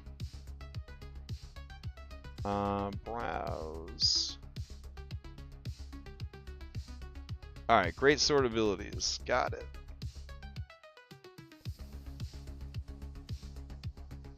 Alright, so greatsword abilities. Charge slash, which is pretty cool. I can't look at that either. Alright, so I got over here. Nice. So charge slash and shoulder check. Hell yeah. Alright, so I don't think I have any overlaps with stuff that I already have. I know that I've got shoulder check here, which I already have, like Brutish Shove, but more opportunities to shove monster is always fine.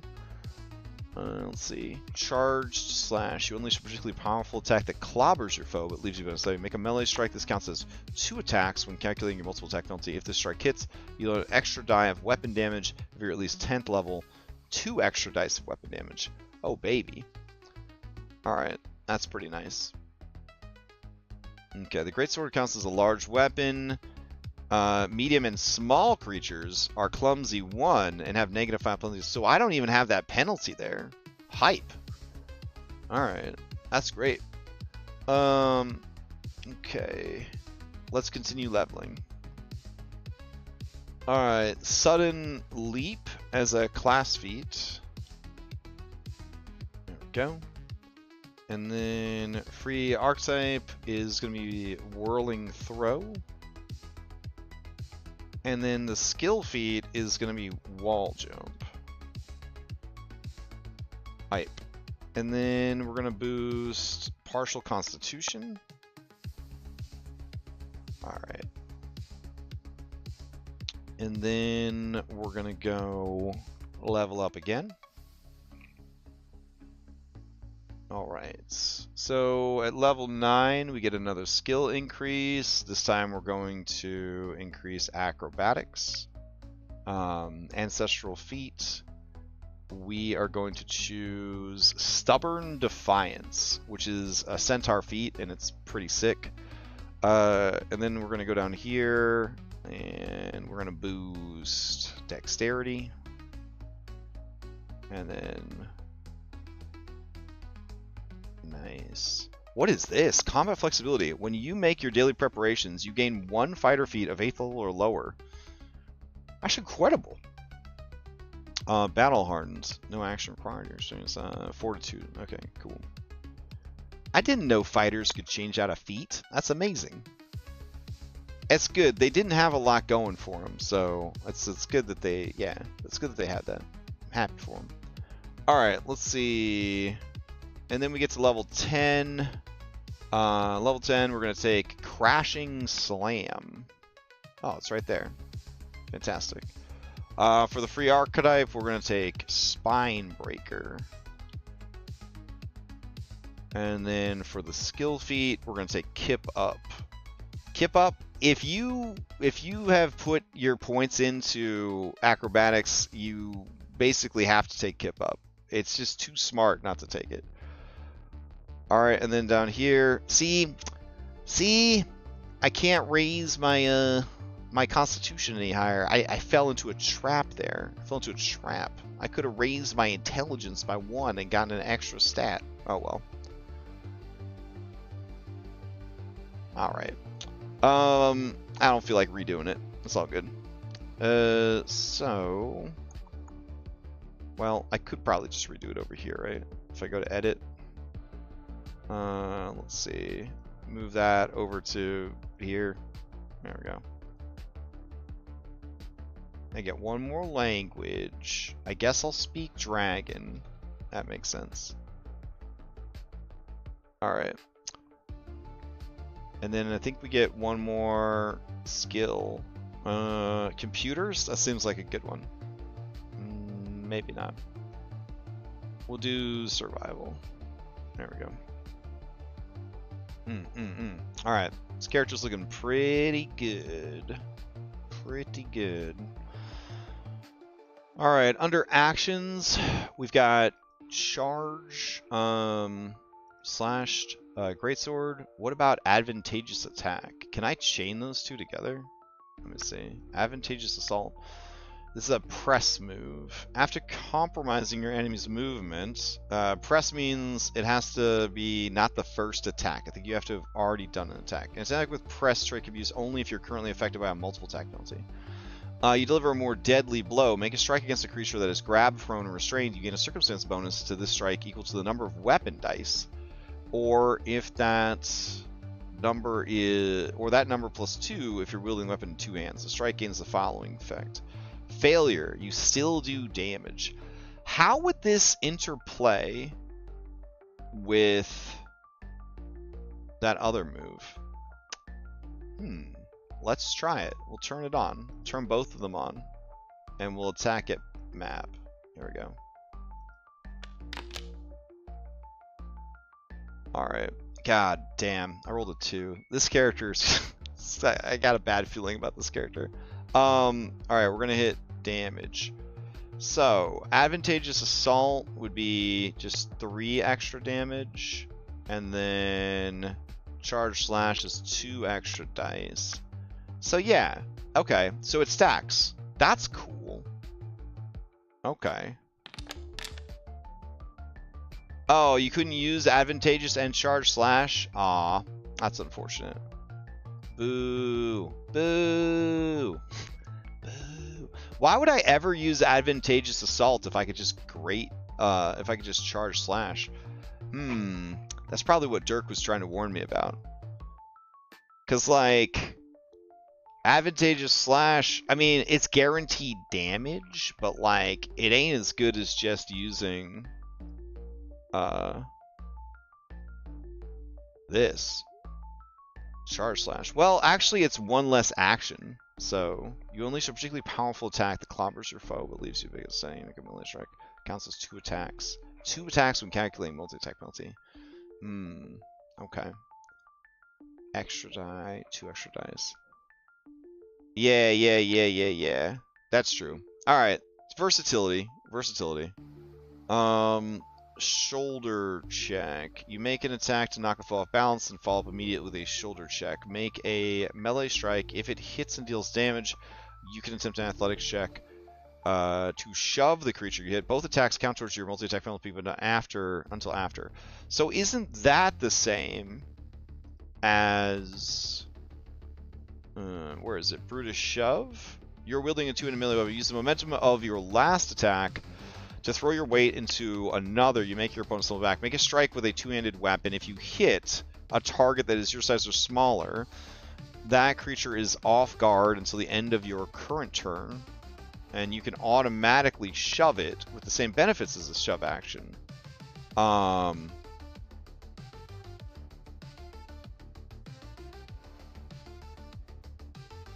Greatsword is unveiled trait, so only 1 action per turn. Oh. So I can't really use Brutish Shove if I've got a Greatsword, is what you're saying. Anything with the press trait, I can't actually use.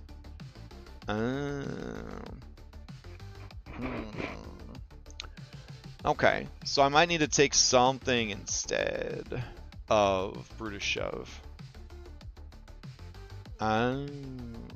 Unwieldy. Okay. Weapons with this trait are large and awkward, can't be fired without cooling down first, or otherwise difficult to use with repeated attacks. You can't use an unwieldy weapon more than once per round, and can't use it to strike as part of a reaction. Oh, damn. Such as a reactive strike. Ooh, buddy. That's rough. Oh, man. That's rough. Shit. Oh, man. You can't use it more than once around, and can't use it to strike as part of a reaction. Shit. So I can't make reactions with my greatsword. That would change my build quite a bit. Alright. Alright. So we're going to go over to feats. We'll go to... let's see. Yeah. Alright, we're going to go over to feats, and then we'll do... Where are the ancestry feats? Alright, so we're going to get rid of Brutish Shove. There we go. I mean, I guess I could make an unarmed attack, but it says you have to be wielding a 2-handed melee weapon. Makes me feel like you have to make it with the 2-handed melee weapon. Yeah, you have to strike with a 2-handed melee weapon. Alright, so we'll get rid of Brutish Shove. Alright. Let's see. That's press, so... We'd have to do an unarmed strike, essentially. So we might have to get rid of advantageous assault also. Alright. Slam down. We can keep that, I guess. If you shove or grab, you can do the press. Oh, I see what you mean. You just can't use the sword. Yeah, that's true. That's true. Alright.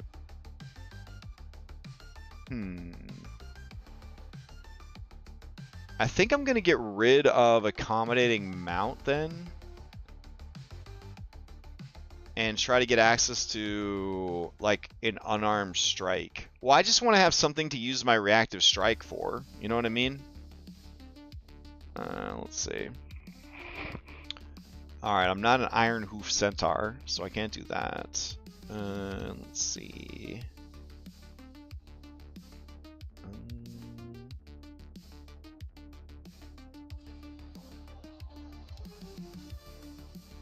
Speaker training, or Dragon Slight, Dragon Archer, accommodating mount, weight of experience, scaly hide. Ooh, what's that do? You're born with a layer of scales across your entire body that resemble those of your draconic progenitor when you're unarmored. When you're unarmored. Wait. Primal Dragon Blood. Practiced Brawn. Alright, yeah, we have Practiced Brawn. Damn, I thought the dragons would have like a innate attack.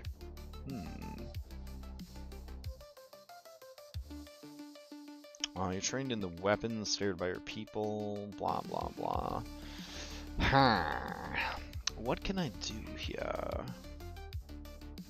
Can't access Steel Hoof unless Iron Hoof Centaur. If Iron Hoof Centaur can't access Dragon. Damn. Okay. So how do I get access to a good unarmed strike? And you can't use reactive strike to grapple. You have to actually use an attack. Pretty sure. Okay. Let's see. Alright, a creature within your reach is manipulate action, move action, blah blah. You lash out at the foe, you make a melee strike. Yeah, melee strike is not the same as a grapple. If your attack is a critical, blah blah blah. Oh yeah, maybe my tail does. I have to apply the tail. Hold on. Dang, Don, you smart. Let's see. Alright, tail. Constricting Whiptail. Not even an uncommon item. Absolutely bananas. Alright. So let's see. You have a strong prehensile tail. You gain a tail unarmed strike. Yay! Hell yeah. It is a brawling group. You get a +1 item bonus to acrobatics checks, to balance, and athletics checks to climb. You also use your tail to grab an edge. You can also use your tail unarmed attack to grapple, even if you don't have a free hand. You get a +2 item bonus to athletics checks to grapple. This is absolutely one of the most broken things I've ever seen. Just completely cracked open. So we're gonna need hand wraps, right? I think that's under weapons. Yeah, hand wraps of mighty blows. So throw that on there, because that will apply to your tail. These hand wraps have open rooms etched to them. Blah blah blah. Yeah. Okay. All right. So let's see. What else do we need? I didn't have much on my shopping list. What are the things we can buy for our weapons? Is that covered in the documentation for the game, or is it just standard like runes and stuff? Or are we using the monster part system for this? I guess is the question. I know I was also going to do boots of bounding. There we go. Definitely not greater. I can't afford that.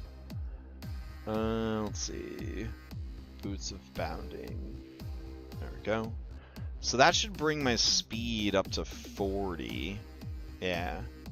But I think my speed's going to drop with plate armor.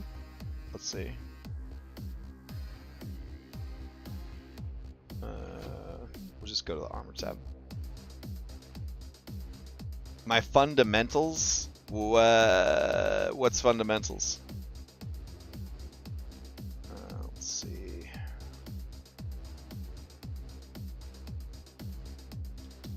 Like fundamental runes? Ah, okay. I got you. Alright. Full plate. What is the difference between full plate and fortress plate? I don't think there is one. It's heavier?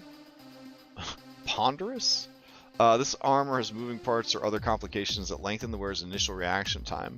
-1 to initiative checks. If you don't meet the required strength score, this penalty increases to be equal to the armor check penalty. Oh, wow. Alright, but it's got entrenched range. You can position yourself in the armor or reposition its articulated pieces to better protect against some attacks. If you're trained in this armor, does that mean heavy armor? You can spend a single action, get a +1 circumstance to AC against a certain type of attack. I see. Alright. Bulwark. This armor is so complete, covers you so completely that it provides benefits against some damaging effects. On reflex saves to avoid damaging effect, such as Fireball, you have +3 modifier instead of your Dexterity modifier. But I actually have a pretty good Dexterity modifier. Maybe I shouldn't bother with plate. Yeah. Don't I have a +3 already? Shit. Should I be looking at, like, medium armor? Is medium a tag? No. Alright. What is a good medium armor then? PF2e medium armor.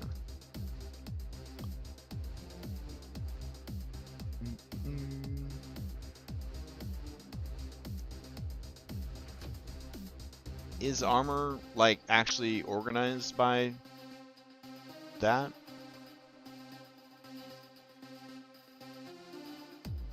Let's see. Dex cap. That's what I'm looking for. So I want something that still gives me a +3 to my dex. Oh, okay. Damn.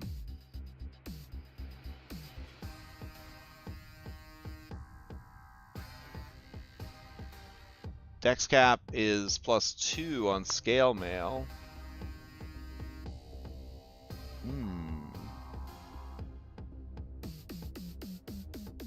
Alright, chain shirt. Is chain shirt the best you can get? Kilted breastplate.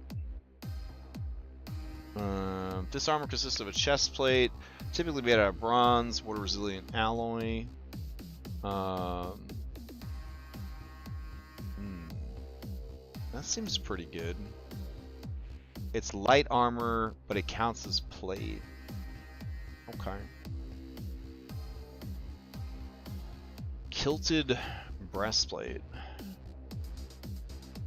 Alright. It only gives you a +2 AC bonus, though. I actually have no idea how armor works as a player. I've only played spellcasters, I think. Alright, so what is the benefit of wearing plate? Alright, details. Armor bonus is 6. So is there an armor somewhere in the middle?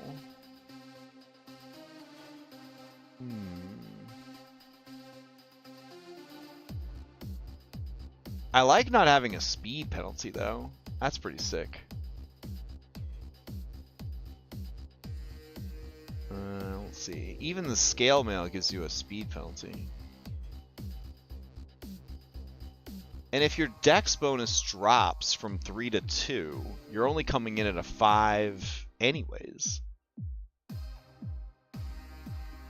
Yeah.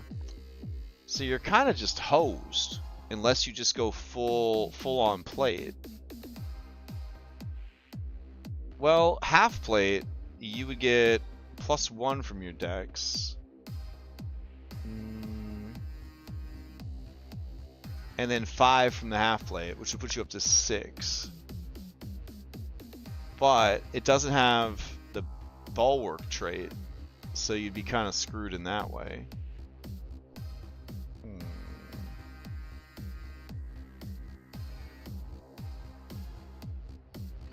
That's a tough call. And I think you only have, do you only have the speed penalty if you don't meet the strength requirements? Strength requirement 4, or do you just not get to wear it at all?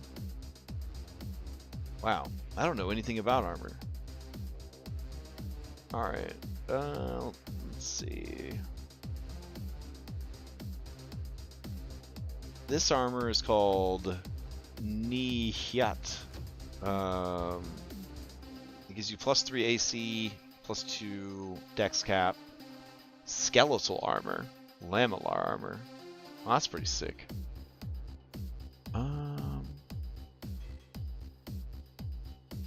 Yeah, I think the best you're gonna get is, yeah, we'll go ahead and do this. We'll do the kilt. All right. So kilted breastplate has -1 check penalty, but you still get a 3 Dex cap modifier, 2 armor class, and then we can just load it up with runes or whatever. Alright.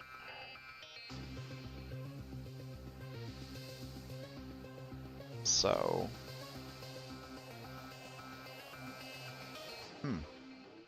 So weird being a fighter with, like, light armor. But I guess if you're jumping around... Yeah, I mean, there's like a very exact combination of like stats that you kind of want to have, but that's okay. Alright, this kilted breastplate, it has flexible. This armor is flexible, that doesn't hinder most actions. You don't apply its check penalty to acrobatics and athletics. This is kind of perfect for what we need then. So that's fine. It also keeps her bulk down, so she can like pick up and like throw people and stuff easily, so that's cool too. Alright, so we're gonna wear that armor. Doesn't really increase our AC all that much. But now we can go and pimp it out a little bit. Alright, so if we want it to be made of a precious metal, that will increase its cost, or precious material. I don't know if any of these make a difference. Oh my god, that's like all of our money. Take it back, take it back! Ugh, okay. Potency rune. What can we afford? Oh my god, how much money do we have? 2,300? Is that it? Was it really 2,300 bucks? Let me see.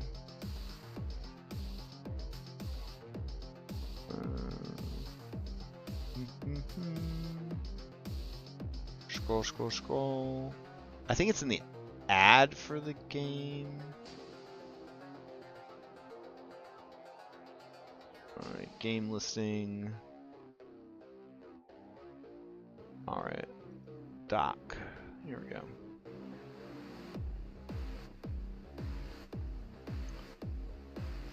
Alright, campaign primer. Level 10. Starting equipment. Lump sum 2,300 gold.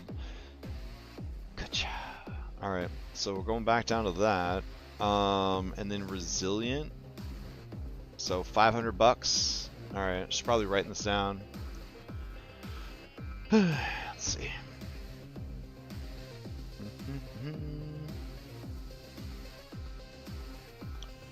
Alright. 500 GP. But we got no speed penalty. No penalty to our athletics and acrobatics. And then we're 1 AC lower than we would be with plate. I think I can live with that for the speed. I think I can live with that for the speed. Alright, precious materials and runes in this item have adjusted its level to 8. Sounds good. Alright, so then we gotta go to our sword. Alright, edit item. It's got a lot going on here. Parry, shove, unwieldy, hunter tool. Ooh, I like that. What's that mean? Oh no, it went away. Deadly D12. Okay. Details. Potency. Tempting. Greater striking. Shit. Alright. Boy. That'd be pretty nice. That'd be 1,100 gold. Alright. That puts us at 1,600. Let me check our calculator. Alright.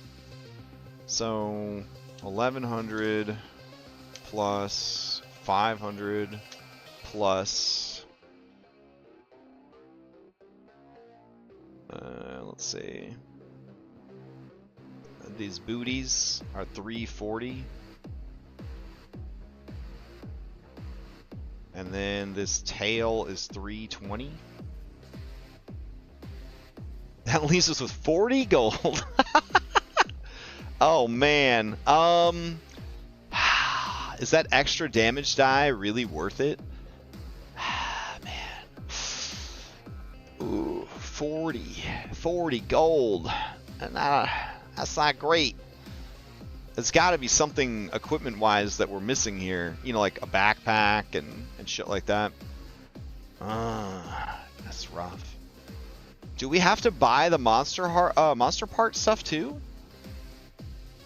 Oh, I have these hand wraps that I didn't do anything to either. Alright. That sucks. Goodbye, Greater Striking Rune. Wow, what a difference in price. Oh my god, 1,000 gold. Alright. Fuck. Alright.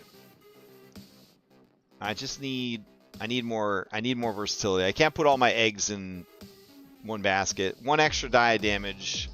Nah, I gotta focus on their equipment. Okay.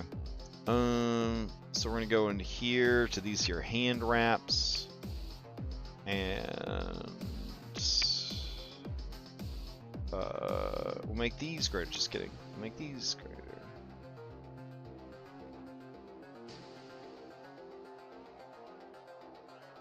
Yeah, I don't think we're allowed to get it either, right? Because they're level 12. Okay.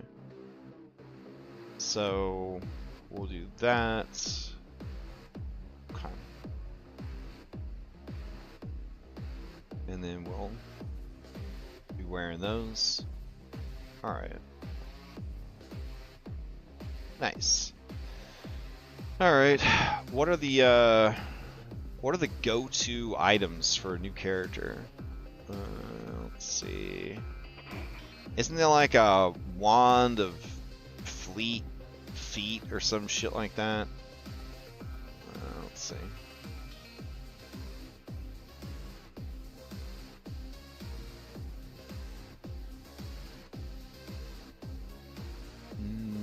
Wand of first rank spell.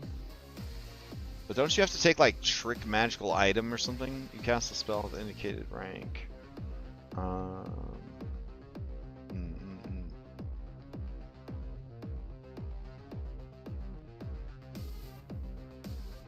Yeah. Okay.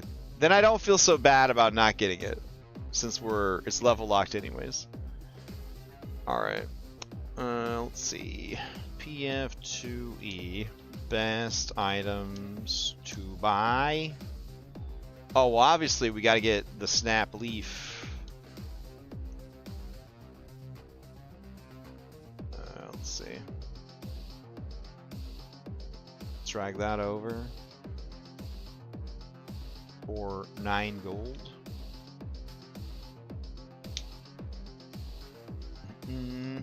Must have items in Pathfinder.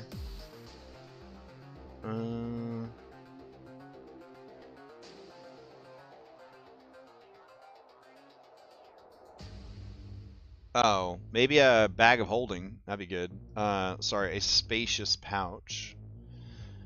I don't think I need a real big spacious pouch, so we'll just go with this one. Alright. Then there's that belt everybody gets so horny about. What's the belt? Lifting belt. That's a good one.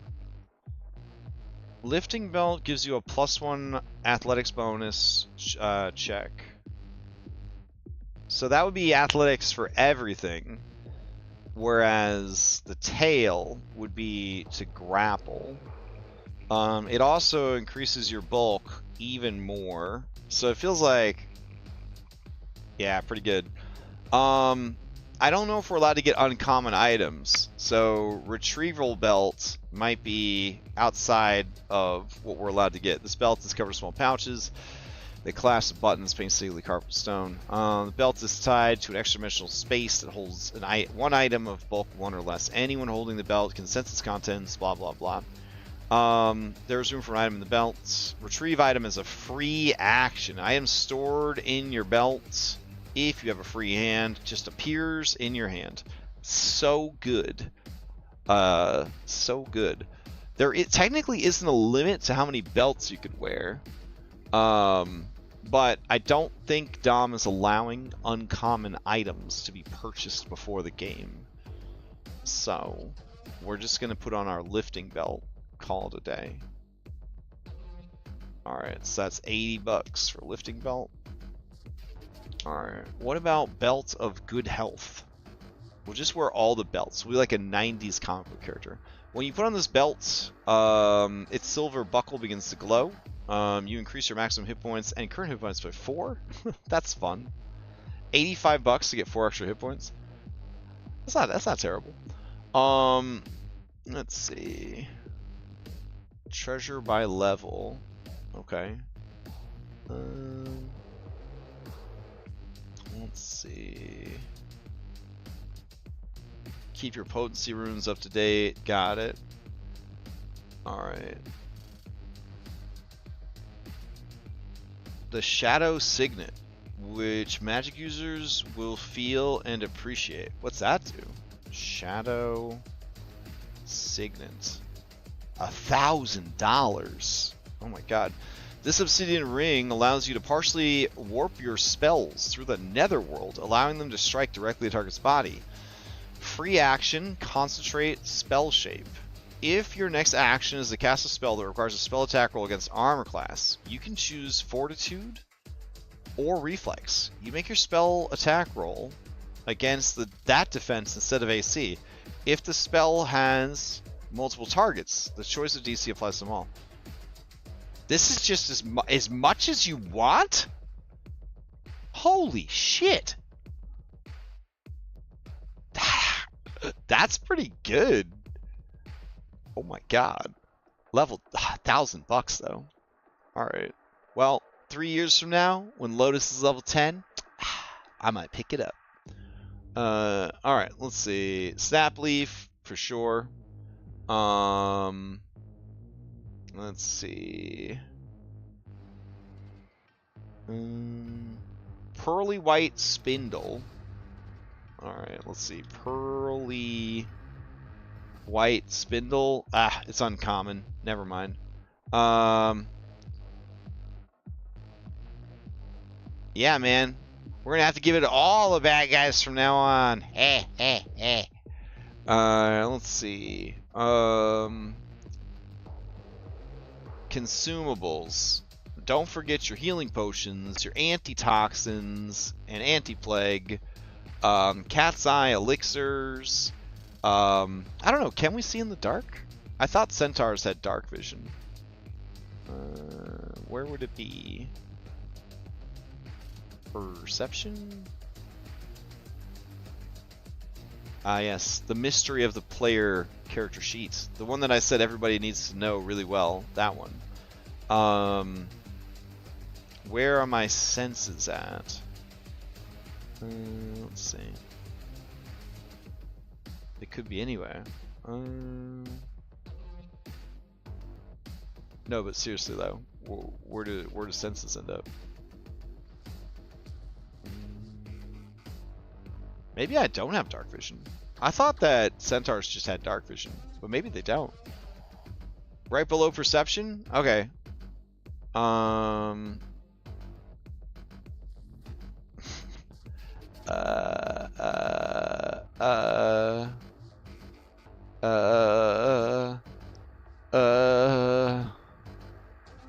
Dark Vision. There it is. Okay. So we already got that taken care of. Let's see. Comprehend languages, Fairy Fire, Blood Booster. Blood Booster? What the fuck is that? Alright, Blood Booster. This elixir bolsters your body's natural defenses and ability to resist maladies. For 10 minutes, you receive resistance 5 to persistent bleed. What? It's only 9 gold? And persistent poison, and you lower the DC for any flat checks to end persistent. Wow. At the GM's discretion, Blood Booster's Elixir can also automatically counteract non-magical effects that specifically rely on thinning your blood, such as a Skull Peeler's anticoagulant. A Skull Peeler's anti... There's no side effects to taking blood boosters. That's incredible. Alright, what's the better... It's level 11, so I can't take it. 10 minutes, and resistance 10. Hot damn. Get in there, blood booster. Just gonna go on a rager. Just drink every potion. That's another one, right? Like Drakehide Mutagen or some shit. Drakeheart Mutagen. There we go. That's level 11, so we can't have it. Drakeheart Mutagen. Your skin grows tough scales. You gain a +5 item bonus to AC. A dexterity cap of 2. As usual, use your lowest dex cap if you have more than one. +2 bonus to perception. But you have a -1 to will, reflex, and all skill checks. Or until you use Final Surge. Yeah, man. Like, why even own armor? Doesn't make any sense. Like, shit. Give it to me. That's crazy. Okay. Get in there. That's 12. Alright. Let's see. What other items are recommended? Anything that ups your skills. Yeah, I can't argue with that. What ups your skills, though? Let's see. What are skills that we want to up? We're already upping our athletics.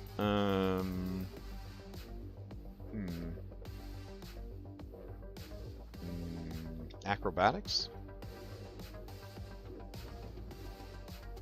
Alright. Acrobatics. To see items that affect acrobatics, go here. Ooze Skin. Ooze Skin. What does that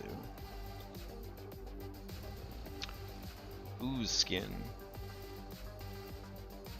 Ooze Skin is a alchemical armor. This leather armor has been treated with extract from oozes. That's fun. A receptacle in the armor can hold an acid flask, which takes 3 interactions to install. A loaded suit of ooze skin can be activated to cause the leather to weep slippery protoplasm, granting an item bonus to escape and squeeze equal to the item flask's bonus. The protoplasm also irritates the skin on prolonged contact, causing any creature that grapples or swallows you to take acid damage.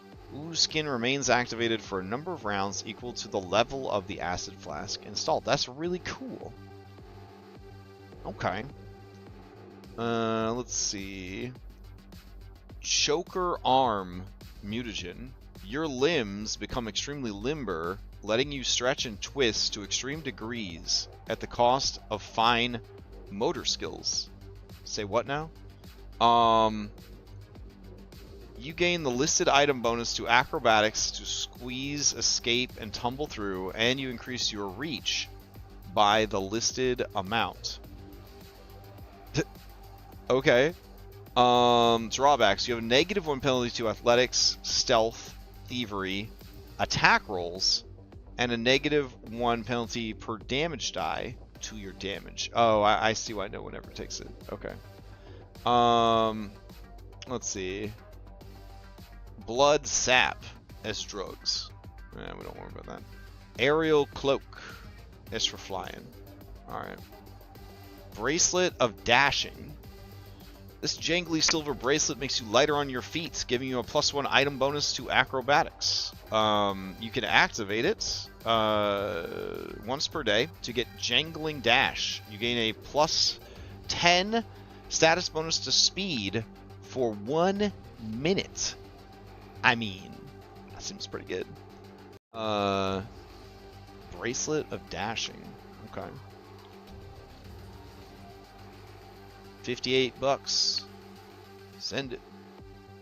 Okay. Alright, what else we got here? I'm learning so much about the game. Whiptail. Oh yeah, we're already there. 5 Feather Reef. I don't even know what that is. 5 Feather Wreath. Feathers Armor. You gain a +1. Oh, it's a spell heart. Okay, so you have to like affix it to something. Resistance to fall damage isn't bad. And you can cast Gale Blast. We're not allowed to take anything that lets us cast a spell for Dom's Adventure. Alright, this light brown liquid of Sure Step. Oh, you can step on difficult terrain. Not pretty cool. Arboreal Boots. +1 bonus to acrobatics. Ignore difficult terrain from plants and fungi. Let's see. Thunderblast Slippers. Unassuming in appearance, you get a +2 to acrobatics. You move like the wind. You stride up to 60 feet. This movement does not trigger reactions. When you stop, if you move at least 30 feet, you release a thunderous emanation that deals 2d6 bludgeoning, 2d6 sonic, 5-foot emanation, 25 DC 25 fortitude saving throw. Critical fail, they're knocked prone. There is a big boy version that's level 9. That's pretty good. Alright. Sash of Prowess.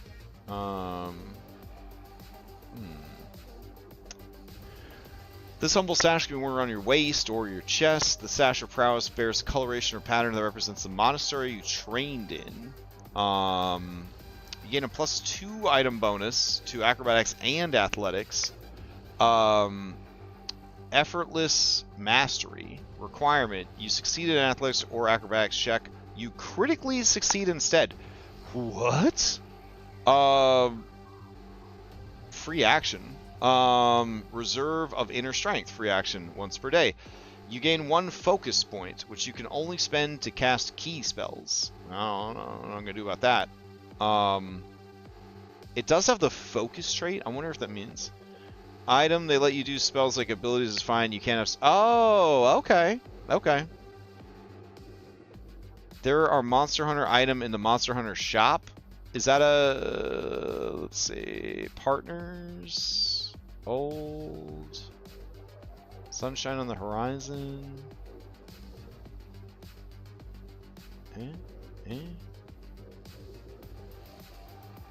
Where's the shop? Give... I do not see it.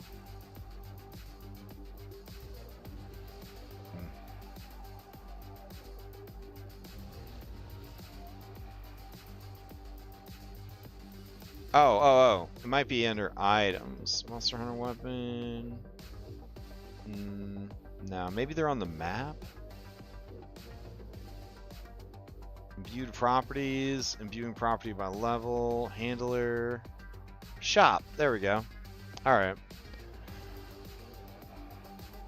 Oh, dang. There's a lot of cool shit here. Alright. Let's see.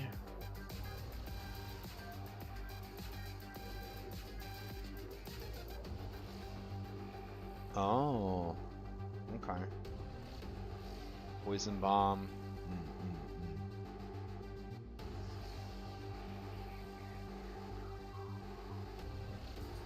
Throwing knife, paralyze. Oh, dang.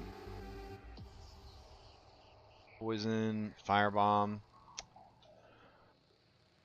Elemental coatings. Ah, here's the good stuff. The dash juice.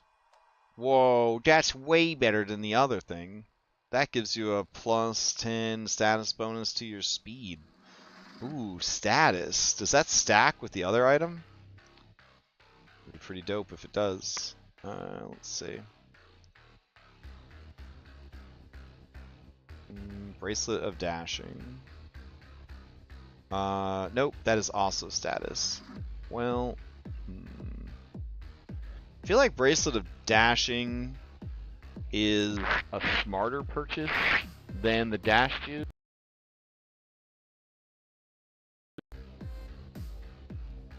In 1 minute. Tough call. Tough call. Alright. It's just a Cheetah's Elixir. I got you, I got you. Let's see. Demon Drugs. Alright. You drink this mutagen, you feel your blood surge through your body. Blah, blah, blah. Choose one melee weapon you're holding with one or both hands. You get a +2 item bonus to your attack rolls with this weapon. Isn't the weapon already going to be +1 at this point anyways? And to will saves against fear. That's always nice. Any attempt to disarm or otherwise remove the weapon from your hands must exceed a DC 30 or the attempt fails. Drawback, you can't voluntarily remove the weapon unless you succeed an athletics check, which ends the Warblood mutagen's effect. This trait takes a single action. Two-handed weapon, you can't take your hands off of it? Dash rough. What's the athletics check against? DC 30? Let's see. Alright, Anti-Plague, Armor Skin. Is this just a Drakehide one? Nice. Is it more affordable than the Drake one? Or is it the same price? It's the same price. Okay. Then I'll take Armor Skin so that it's more thematic to the campaign. Oh, I don't have any money. Oh, shit. Alright. Where would my money be at right now? I think I closed my calculator. Alright. Let's see. 100 plus 100 plus 500 plus 340 plus 80 plus 58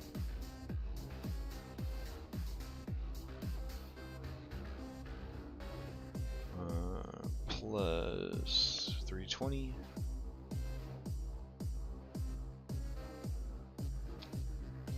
let's see, 9 and 9, so plus 18.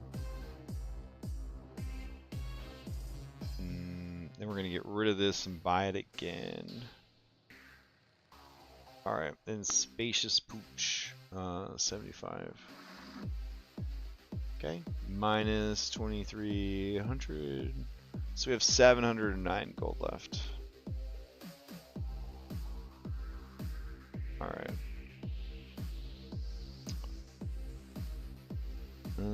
Mega Potion. Oh, baby. Alright. Life Powder. Oh. Healing Vapor is a substance that accelerates natural recovery. When deployed, Vapor solidifies elimination, healing all creatures for 1d8. That's fun. Could get a lot of people up. If a lot of people all got dropped at once, that'd be pretty handy. Let's see. Alright, we'll buy one of those. We'll buy one of these. Let's see. Damn. I don't see anybody filling a DC 20 pitch trap.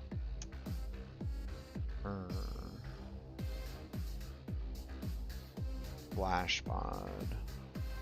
Flash grenade unleashes a bright light. Unknown fortitude save. Okay.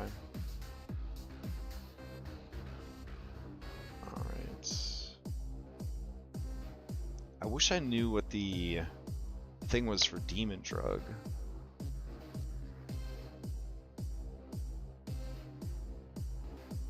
Yeah. All right, I'm gonna hold off on buying anything else. Also, it's been like 2.5 hours, so I'm gonna go hang out with my family. I just wanted to get this set up. All right, see you guys later.